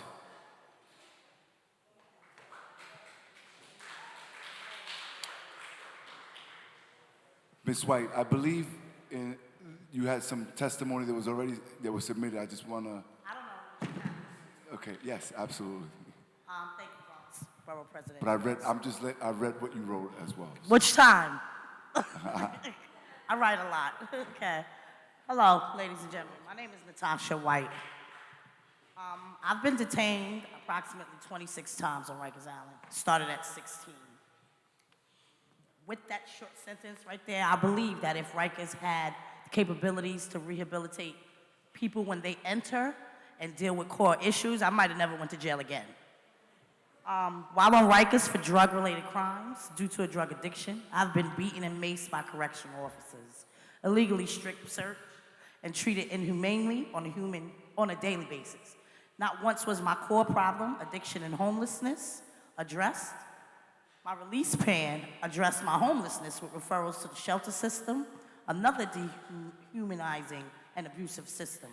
Rikers is not equipped with the programs needed to rehabilitate or assist people in breaking the cycle of crime and re-entering society. Let's talk about women. The majority of women detained and incarcerated on Rikers are either addicted to drugs or survivors of domestic abuse. Where's the support for us? Why do we not receive trauma-informed care that addresses the root causes of incarceration that are unique to women? Where are the parenting workshops and Narcotics Anonymous meetings on Rikers Island?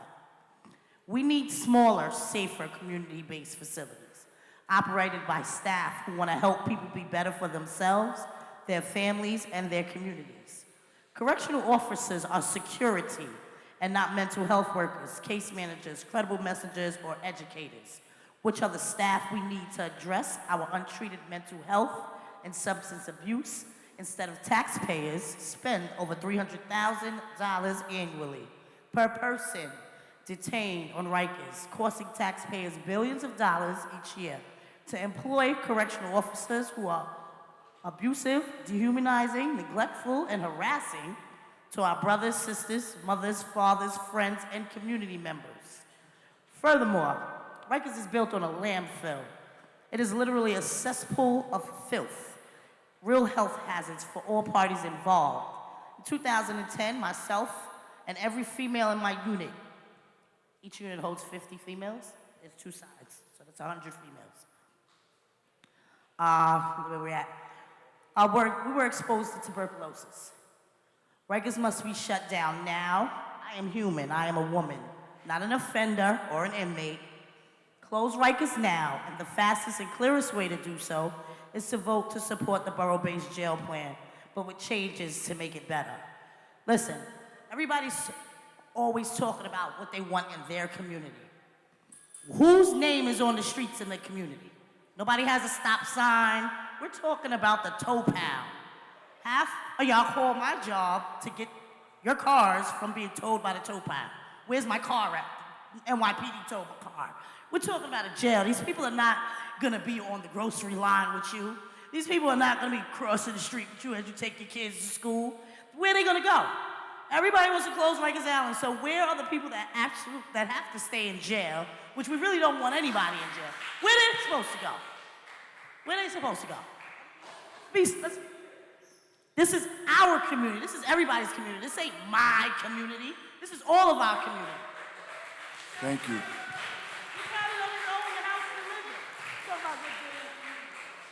I just have a question for the administration, for the city folks. To Mrs. White's testimony, your borough-based plan, what does that mean for women detainees? Are they also going to be, is that borough-based, or do you have one consolidated facility for all females throughout the city?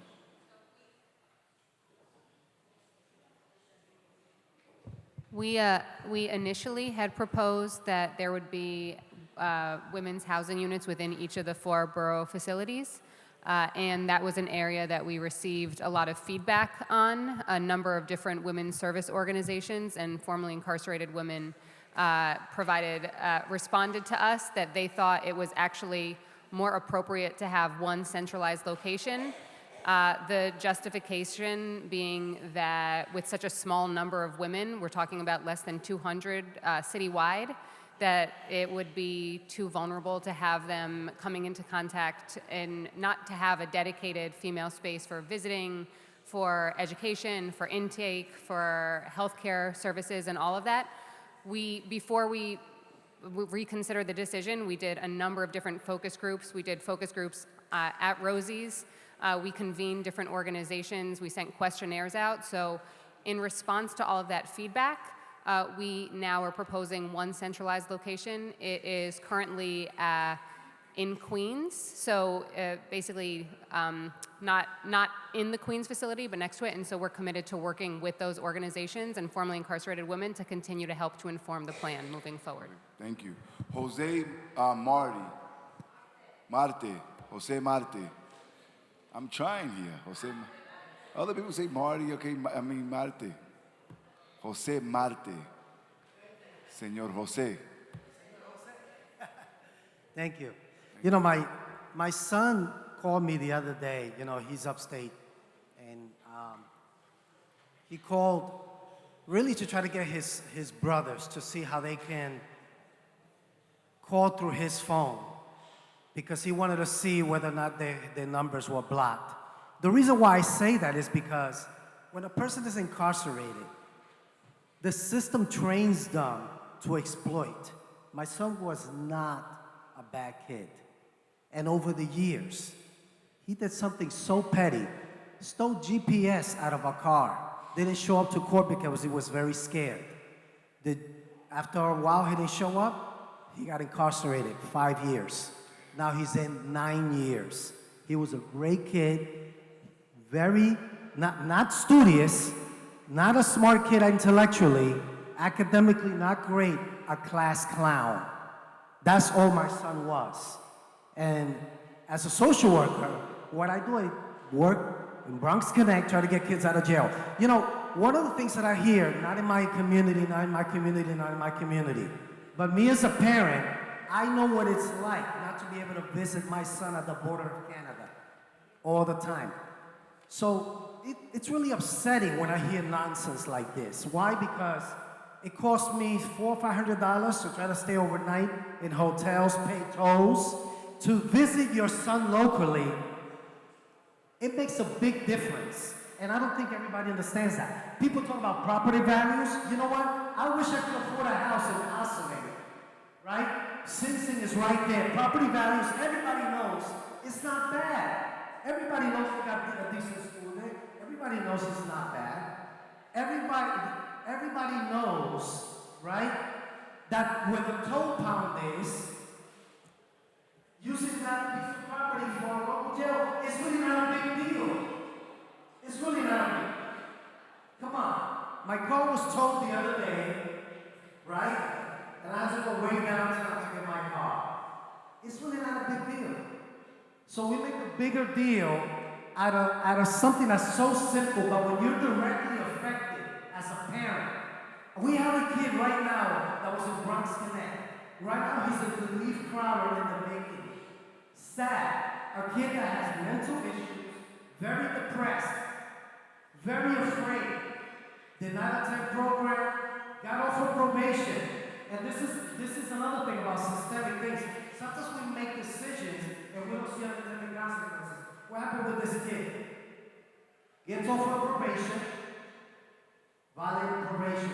Why? Because he didn't show up. He was depressed at the home. Now, he's doing 5 years. That's what they said. So we're trying to get him out of it. The attorney's calling us. How could they convince? Now we're getting the kids into a different system, into a parole violation, probation violation, right? Which is very different. Now we're dealing with another beast. So we know that making a local jail, yes, it's going to lead to other things. But we got to deal with it then. We got to deal with it. The reality is that there's nothing like having your family close where you could visit them and where you can minimize the trauma that is caused with incarceration. That's all. Let's hope, and I pray that you make the right decisions in this situation. It's not new. There were local jails in the 70s. My father-in-law was incarcerated. Did 25 years. My true story, I'm just going to finish this real quick. My wife, when she saw her dad for the first time, she went to visit him at the jail that is on 3rd Avenue that was shut down, close to 161st Street. So when she was born, her mom was pregnant, from her. So that's the first time. And the first time I met him as a father-in-law was way upstate.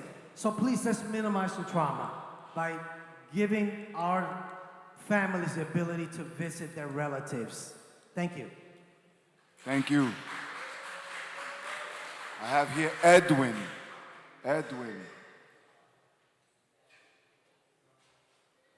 Going once, going twice, Edwin. Let me just go back. Is Al St. John? Freddie Charles? He left. And Elias? Is Elias here?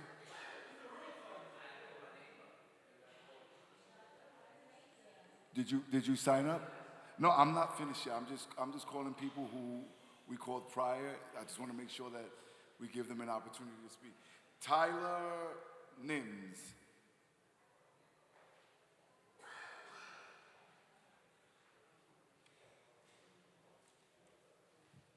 Good evening, Borough President Diaz. My name is Tyler Nims. I lead the staff of the Littman Commission.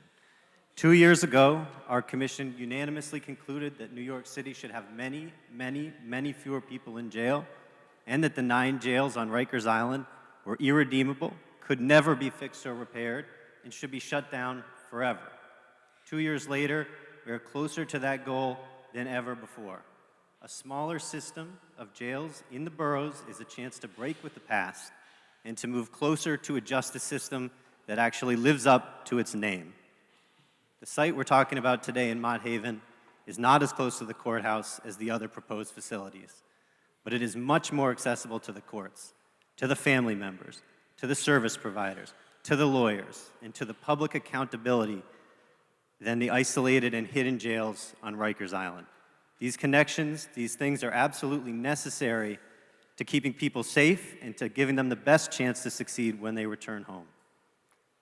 Some people are worried about the impact that these jails will have on the neighborhood around them, and that's understandable. We looked at this issue. The jails that we do have in the city have not had an impact on property values or crime rates in their neighborhoods. I also know this from personal experience. I lived 3 blocks from the jail in Brooklyn when it opened in 2012. But this is about much more than property values and land use. This is about seizing a chance, a rare chance, to put an end to 90 years of trauma from the jails on Rikers and to close the boat. Every day that those jails remain open, thousands of people and their loved ones are harmed. And I ask you not only to listen to me today, but also to listen to the people who are directly impacted who have testified here. This ULURP application is far from the end of the road, but it is absolutely crucial. Without it, the jails on Rikers will be open for decades to come. Thank you. Thank you. Is it Quables Harris? Was that the gentleman? All right. Sean Hudson.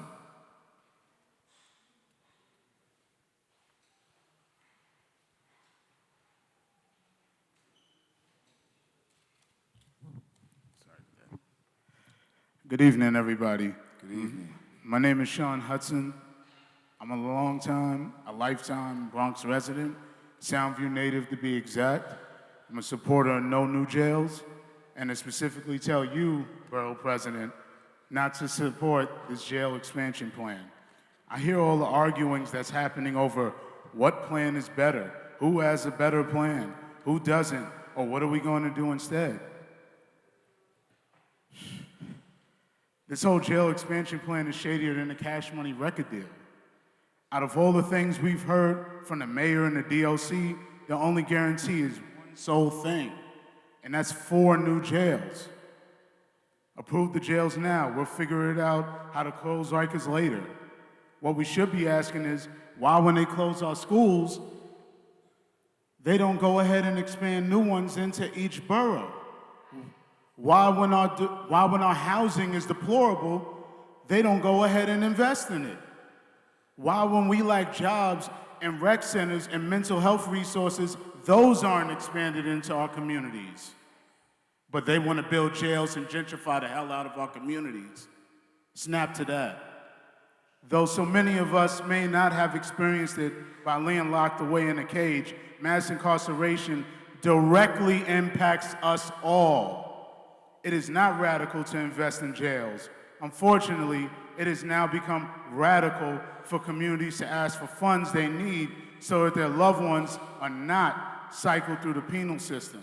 Prison and jail abolitionists have never advocated for the recreation of modern enslavement. We do not need to build new jails in order to close Rikers.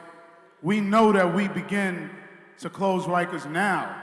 We will not leave anyone behind on Rikers Island because there won't be a Rikers Island. Expanding the bondage of black and brown people is never the way to get us free or to make a condition better for our people. You could pour syrup on shit, but I don't make it pancakes. And you can call a new jail the state-of-the-art facility, but a cage is a cage no matter how you try to flip it, remix it, rationalize it, or sell it. I just want to take this time to say rest in peace to Khalif Browder, Layleen Polanco, Jose Rivera, and the countless other mass incarceration victims. No new jails. Peace. Thank you. Quables Harris.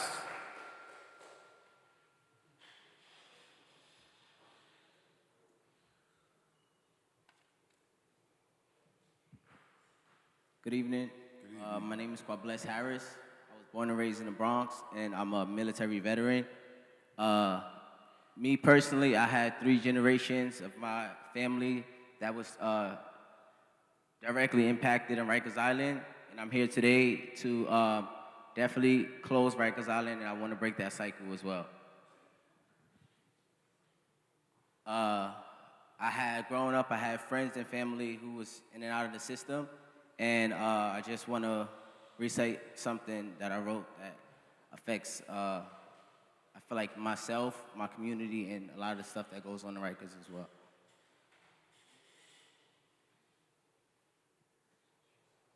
Boom, then crash, the shattering of the glass. I dived to the floor, busting my ass. The hell was that, was all that I say.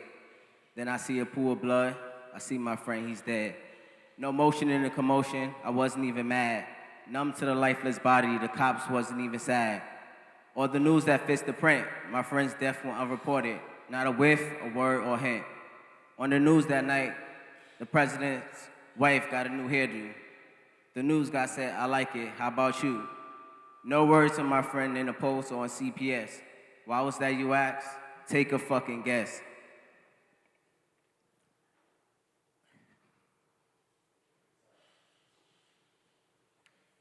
No word about my friend on the post or in the CPS. Why was that, you ask? Take a fucking guess. They don't care about those niggas, is what my pops explained it. But I didn't know I was a nigga until my dad proclaimed it. My friend was so lovely, he would've made your head spin. Level the playing field and they'll see who really win. And yeah, I got anger, but that don't take me down. My city told me better, holds me up when I fall down. Rest in peace, brother. Don't worry, your son. Someday I'll make you proud, cause yeah, I am the one. Thank you. Darlene Jackson.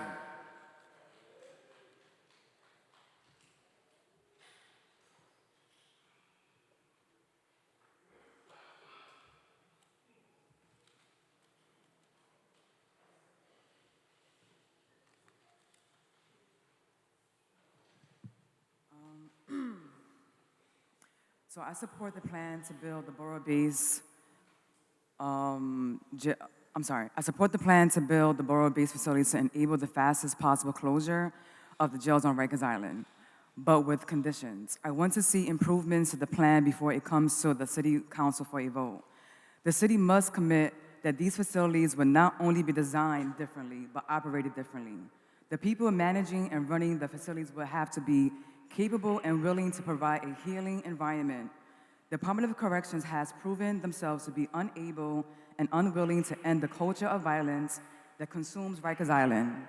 For facilities to serve the purpose of healing or rehabilitation, the people held there would need to mostly interact with staff who are trained for that purpose. The Department of Corrections' role needs to shift into public health and mental health union jobs. The facilities must be designed to drive themselves out of existence. We have every reason to think the number of people incarcerated we have every reason to think the number of people incarcerated this city will continue to drop. That has been the trend over the past 20 plus years, and a trend which could be accelerated even faster by the kinds of investment we're calling for in our Build Communities campaign, which I'm happy you have a copy in your hand today. As that happens, there should be a commitment to switch detention areas to other community uses.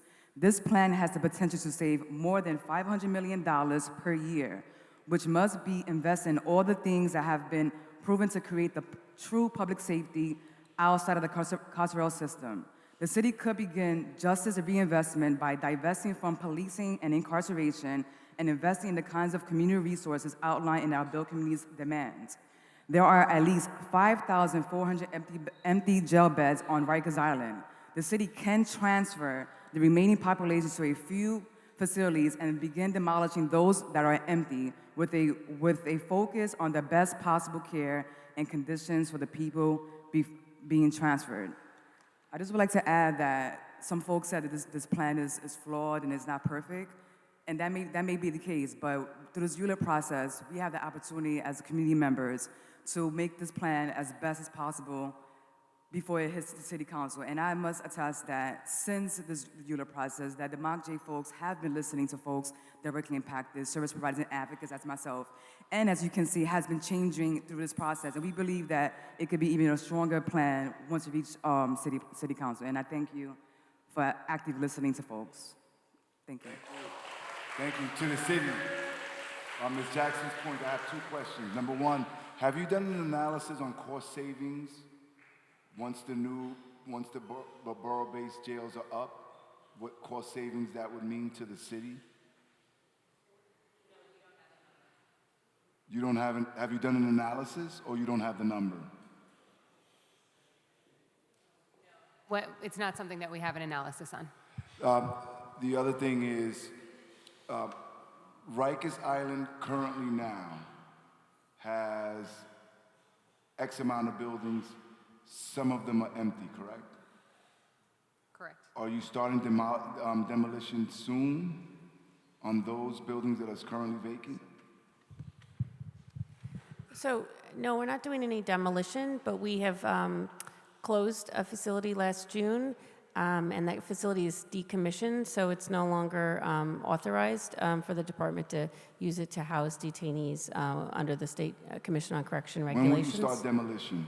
We don't have any, in order to do demolition, that's another ULURP and a land use and a design process that the city is not presently in.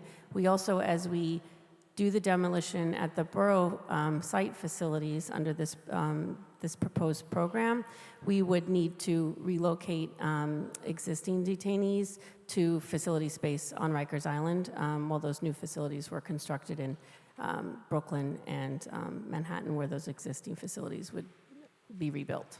So you would need another ULURP to start demolition? So we don't have, and Dana can address it, but not for the demolition of the sites that are proposed of the four for this plan, but to the extent you're talking about demoing buildings that exist, facilities on Rikers Island, yes. You would need a new ULURP. Yes, that's my understanding, and the city is prepared. When are you going to start that ULURP? We're going to be engaging in a process. The city intends to engage in a public process to talk about the future uses of Rikers Island, but that hasn't commenced at this point. So hypothetically speaking, if this ULURP passes tomorrow, you'll start construction on the new borough-based facilities when? So the...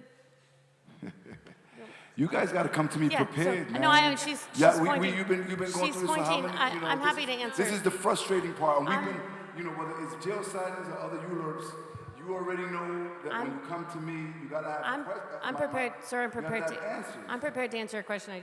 Dana was indicating someone else should answer, but It's not enough to say we'll get back to you or this or that. Like, you already know the question that I have. So when the city receives final approval on the ULURP, then we would begin the process of issuing requests for proposal RFPs, RFQs and then RFPs, which would have then the bids on the design and construction for these facilities.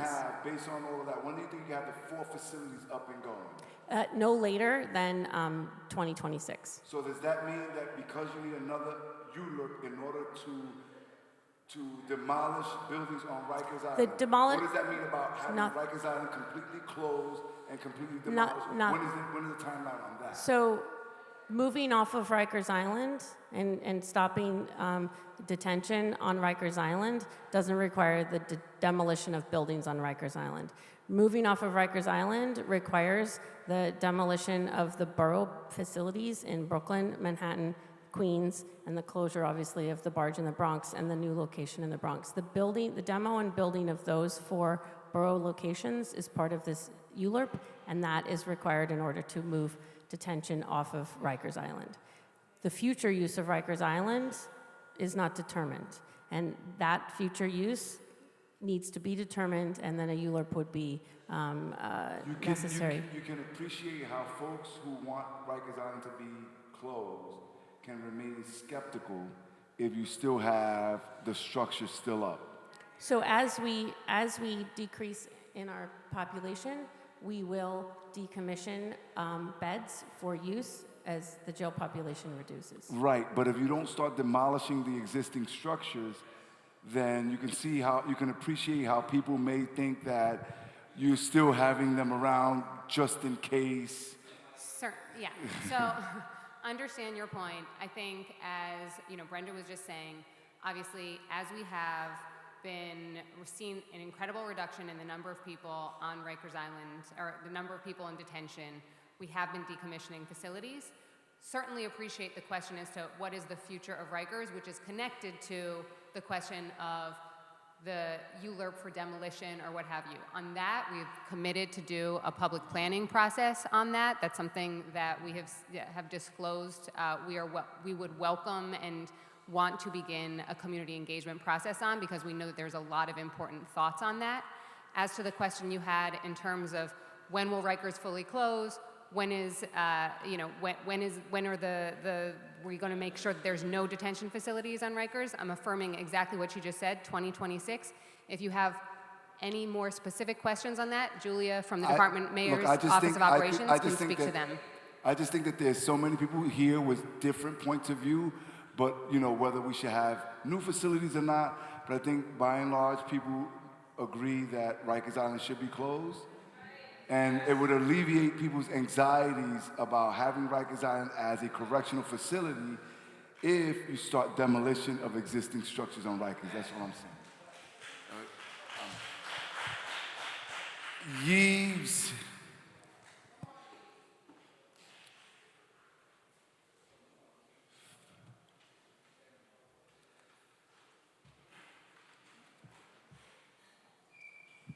Good evening, Mr. Borough President, everybody. My name is East Phileas. I'm just a concerned citizen. I've been here over 30 years. I live across the street. I was born less than a mile away. And I'm kind of sick and tired of all these jails being built over here. This is not the first time. It seems like it's not going to be the last either. I grew up, 2 blocks down was a women's facility down Yankee Stadium. They closed down, Gateway Mall built. Then there was a detention center down here. That tore down, now we got a men's shelter. Every time we're in the worst school district in the city, and the best state-of-the-art next plan is a prison here. Y'all gotta rectify that, right?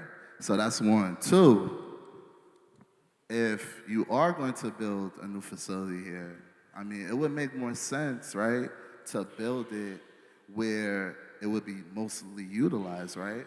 Will be connected to the place where people will be charged and, have to serve their time. So again, I think y'all need to go back and look at the drawing board and check out this area right here. Again, I live across the street and it is in my backyard. I know it's gonna be in my backyard. The lines are drawn, it's already here, right? So if it's gonna be here, put it in the right place. I would not rather have it in an isolated area, because that could be another Rikers Island right in the Bronx. So that's what I'm gonna say. Thank you. Ronald Day.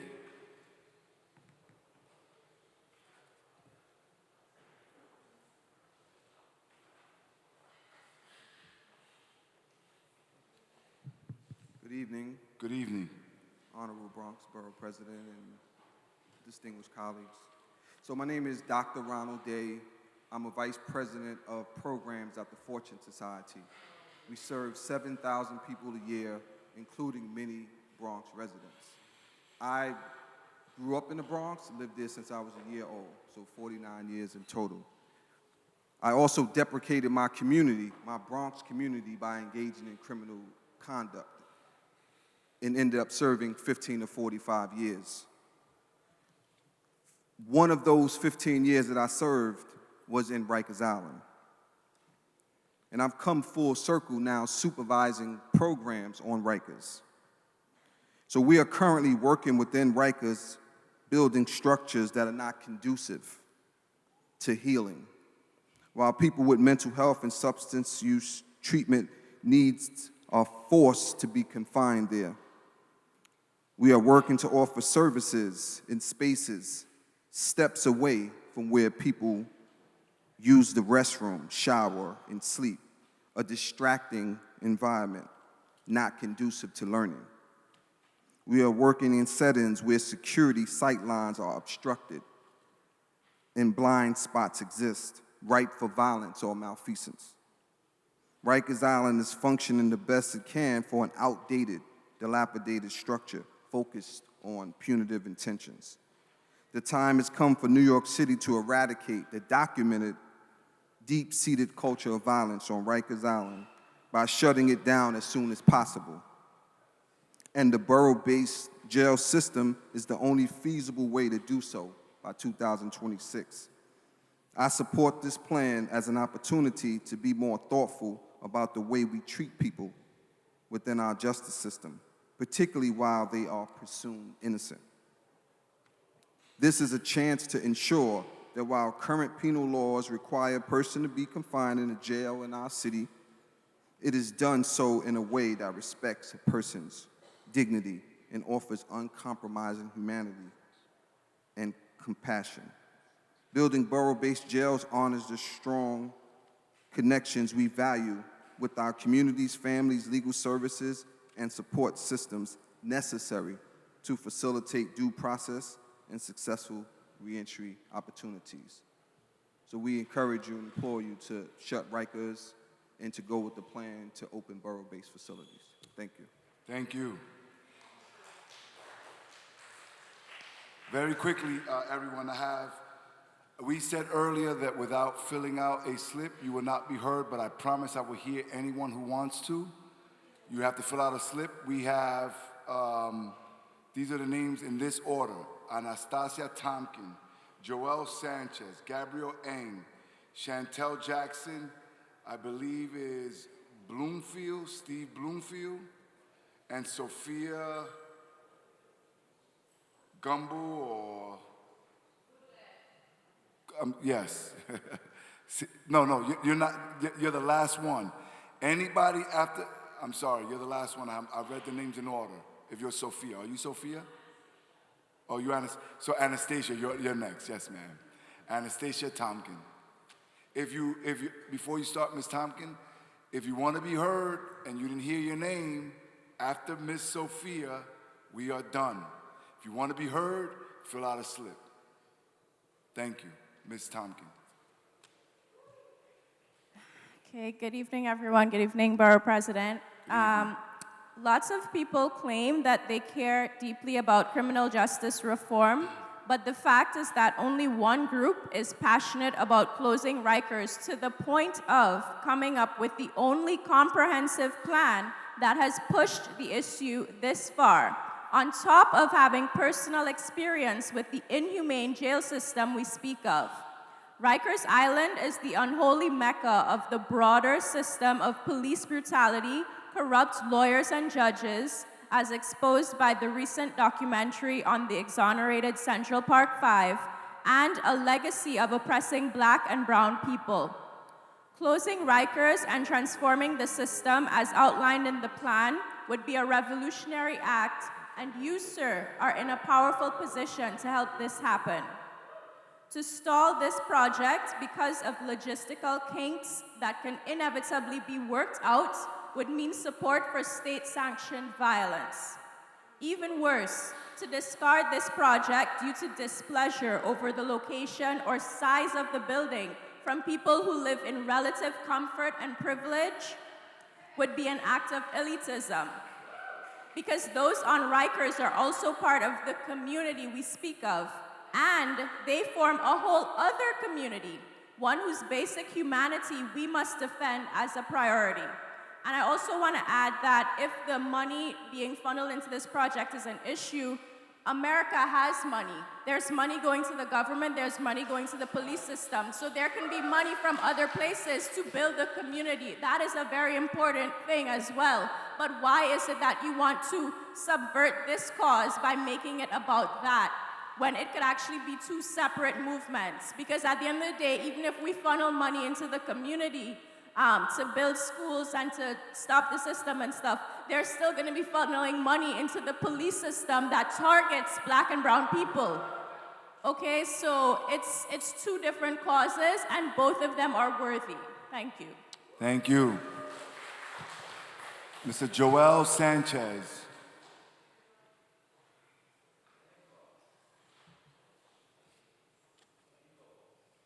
Good evening, everyone. Good evening. So I am Joel Sanchez, the Executive Director of a nonprofit youth athletic organization based out of Bronx called Legacy Volleyball. Mr. Sanchez, just lower the microphone, speaking to the mic. Thank you. I'll be taller one day.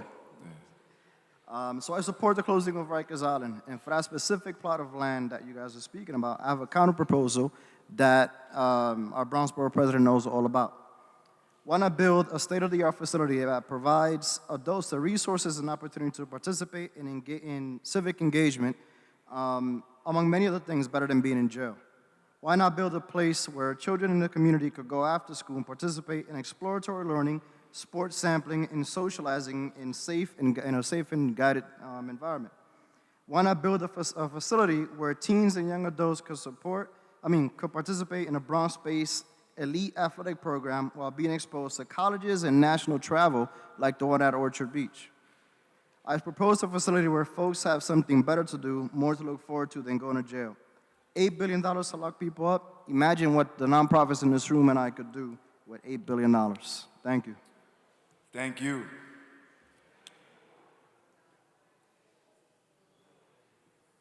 Gabriel Eng.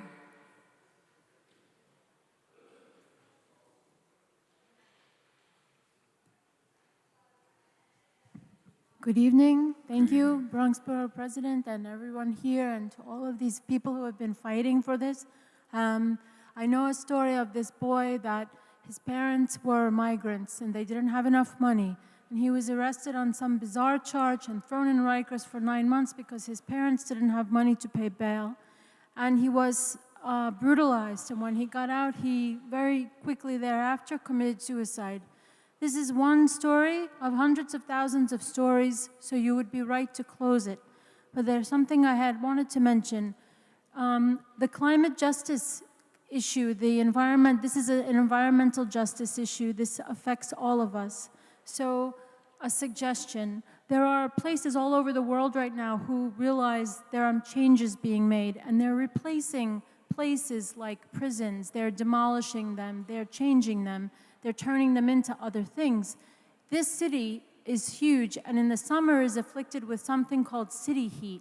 That means that rooftops go up to 170 degrees. You can't even put a solar panel on them because it will melt. So why not turn Rikers Island into a place that cools the city down, solarize it, turn it into a school, create green jobs, turn it into something amazing. This is New York City. We're now a climate leader. We've just passed legislation that is it's not the best, but it's among some of the better pieces of legislation. There's something called permaculture. This is a new way of designing systems so that you harness the natural systems of the earth without taking more from it. This affects all of us too. Partly, we have legendary asthma problems in the Bronx because of things like city heat. Solve lots of problems by thinking out of the box. This will do so much. We know that we have to stop brutalizing Black and brown people, people who have been targeted and who have been denied justice because the police system refused to deal with it. Now they have less and less choice. They have to deal with things. Make us deal with more things by solving part of the asthma crisis, by solving city heat, by doing things that, brings our who we are forward in the best possible way. Thank you. Thank you. Chantel Jackson.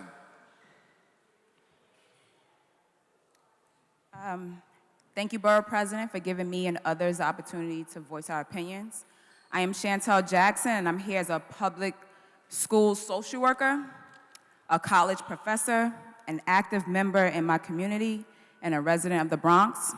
I come to speak to you from my experience, and I have a few thoughts from my brothers and sisters who have either worked on the island or were inmates there. I grew up in Harlem on 111th Street. It's a full-day struggle, I understand, to get to and from Rikers Island, but I also know that the correctional facility that I lived across the street from, you barely knew existed unless you were there to visit someone. On Rikers, I've visited my ex-husband, my brothers, my cousins numerous times. I've been to just about every building, the Tombs, C-74, C-76, the Infirmary, C-73. I've been searched and touched in my private areas. I've watched my 1-month-old baby's pamper be opened and searched. I say all that to say I've been through as a visitor, but it felt like a prisoner. And I question why there aren't more correctional officers here asking for the island to be closed. They are going through the same exact inhumane conditions as the supposed inmates. The sweltering heat, the freezing cold, the rats and the roaches. And this is from my brother, Quincy Welch, who was recently released from prison. He says, close it down now. After that, provide the inmates with better food, care, and concern, mental, physical, and spiritual well-being. Treat them like actual humans and not slaves. Opportunity is important. Education is scarce on the island. Boredom was a common enemy there. And all I want to know is, where are the inmates counted as far as the census is concerned? Who financially benefits from where these New Yorkers are counted? And are they given their absentee ballots or affidavit ballots to continue to vote while they're on the island or in these borough-wide jails? And how will Rikers, after it is closed, assist the same communities it enslaved? Has there been a survey of the people who currently live on the island and or work on the island about its closing? Did we ask them what it should be done there? I heard the young lady over here say that it's vulnerable to have women in each of the borough-wide jail. So that alone says this place is not safe for anyone if women can't survive there. I don't believe in jails. And like the Honorable Prophet Nas said, if I ruled the world, I'd open every cell in Attica and send them to Africa. Thank you, be well. Is it Steve Bloomfield? He's gone? Okay, and last but not least, Miss Sophia, please, Gomle. I'm gonna tell you to say it. My name is Sofia Gurule. I'm a queer Latina, and I work in the South Bronx as a public defender defending incarcerated New Yorkers against deportation. I work every day with incarcerated New Yorkers who are caged in local jails. Rikers needs to close now, not 2026, right now. It's a hellhole of torture and death, and it needs to close without building new jails. Everyone's talking about how this is a plan to close Rikers, but as you know, there's actually nothing that legally mandates that Rikers closes in 2026. Nothing. I've been to multiple hearings about this issue, and I have yet to hear one explanation from Mock J explaining how there is a legally binding commitment to close Rikers. Even just today, when pressed about the logistics about demolishing Rikers, we got no real answers. So no matter what they say, this isn't a plan to close Rikers. It's not a decarceration plan. It's a plan to create or expand 4 more jails. Borough President, I also heard you talk a lot about 161 and making this about access to defense attorneys. But there's currently a letter signed by 240 public defenders who are against the mayor's plan because there is a way to decarcerate New York City without investing billions of dollars to build new jails. And I'm more than happy to share that letter with your office and with whoever else wants to read it. But please stop talking about proximity to defense attorneys when 240 public defenders throughout New York City support no new jails. I'm going to end by talking about Layleen Polanco Extravaganza, a trans Afro-Latina who is incarcerated in a safe space or a jail reform space at Rikers in the transgender housing unit. And she was still put in solitary confinement, even within that reform space. And even within that reform space, incarceration still killed her, because that's what incarceration does. Literally weeks after Layleen died, this mayor said that he's just not there yet about ending solitary confinement in New York. How can we seriously trust this mayor and his office to close Rikers when he can't even support ending solitary confinement? Are we serious right now? Where are y'all gonna be in 2026? Where's the mayor gonna be? How are we going to ensure that Rikers closes when there's nothing legally binding to ensure that it closes? Stop caging people. Invest the billions of dollars y'all are going to give to build these jails to the community instead. Everyone knows where that money can go instead of these jails. You know where it can go. You just don't want to give it unless it's to build no jails. No new jails and close Rikers now. Thank you. Thank you. Let me just conclude this hearing by saying I want to thank the administrative judge for allowing us to use this courtroom to accommodate this hearing. I want to thank the court officers. I appreciate the administration for coming and at least listening to some of my questions or all of my questions and answering some. I look forward to response to those that you couldn't answer here today. To the community, thank you for all of your stories and sharing and your courage to not only come out here tonight, but for pursuing justice and fighting this cause, whether it's tonight in other boroughs, other hearings up in Albany.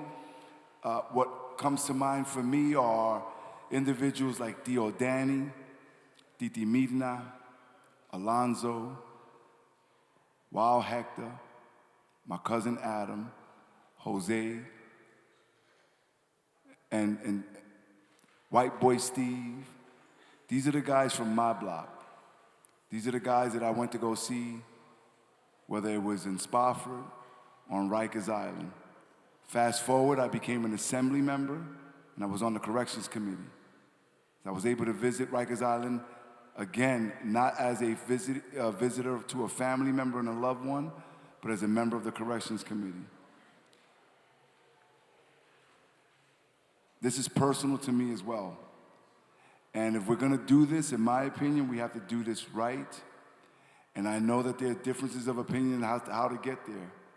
My biggest concern is, number one, that we were not thoroughly consulted when decisions were being made on siting, and that when you look at this, people say, well, this is not a perfect plan.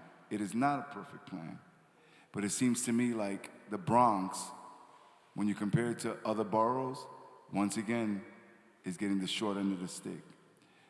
I will be submitting my response to this ULURP next week, and I look forward to a continuous conversation. Thank you all and good night. Get home safe.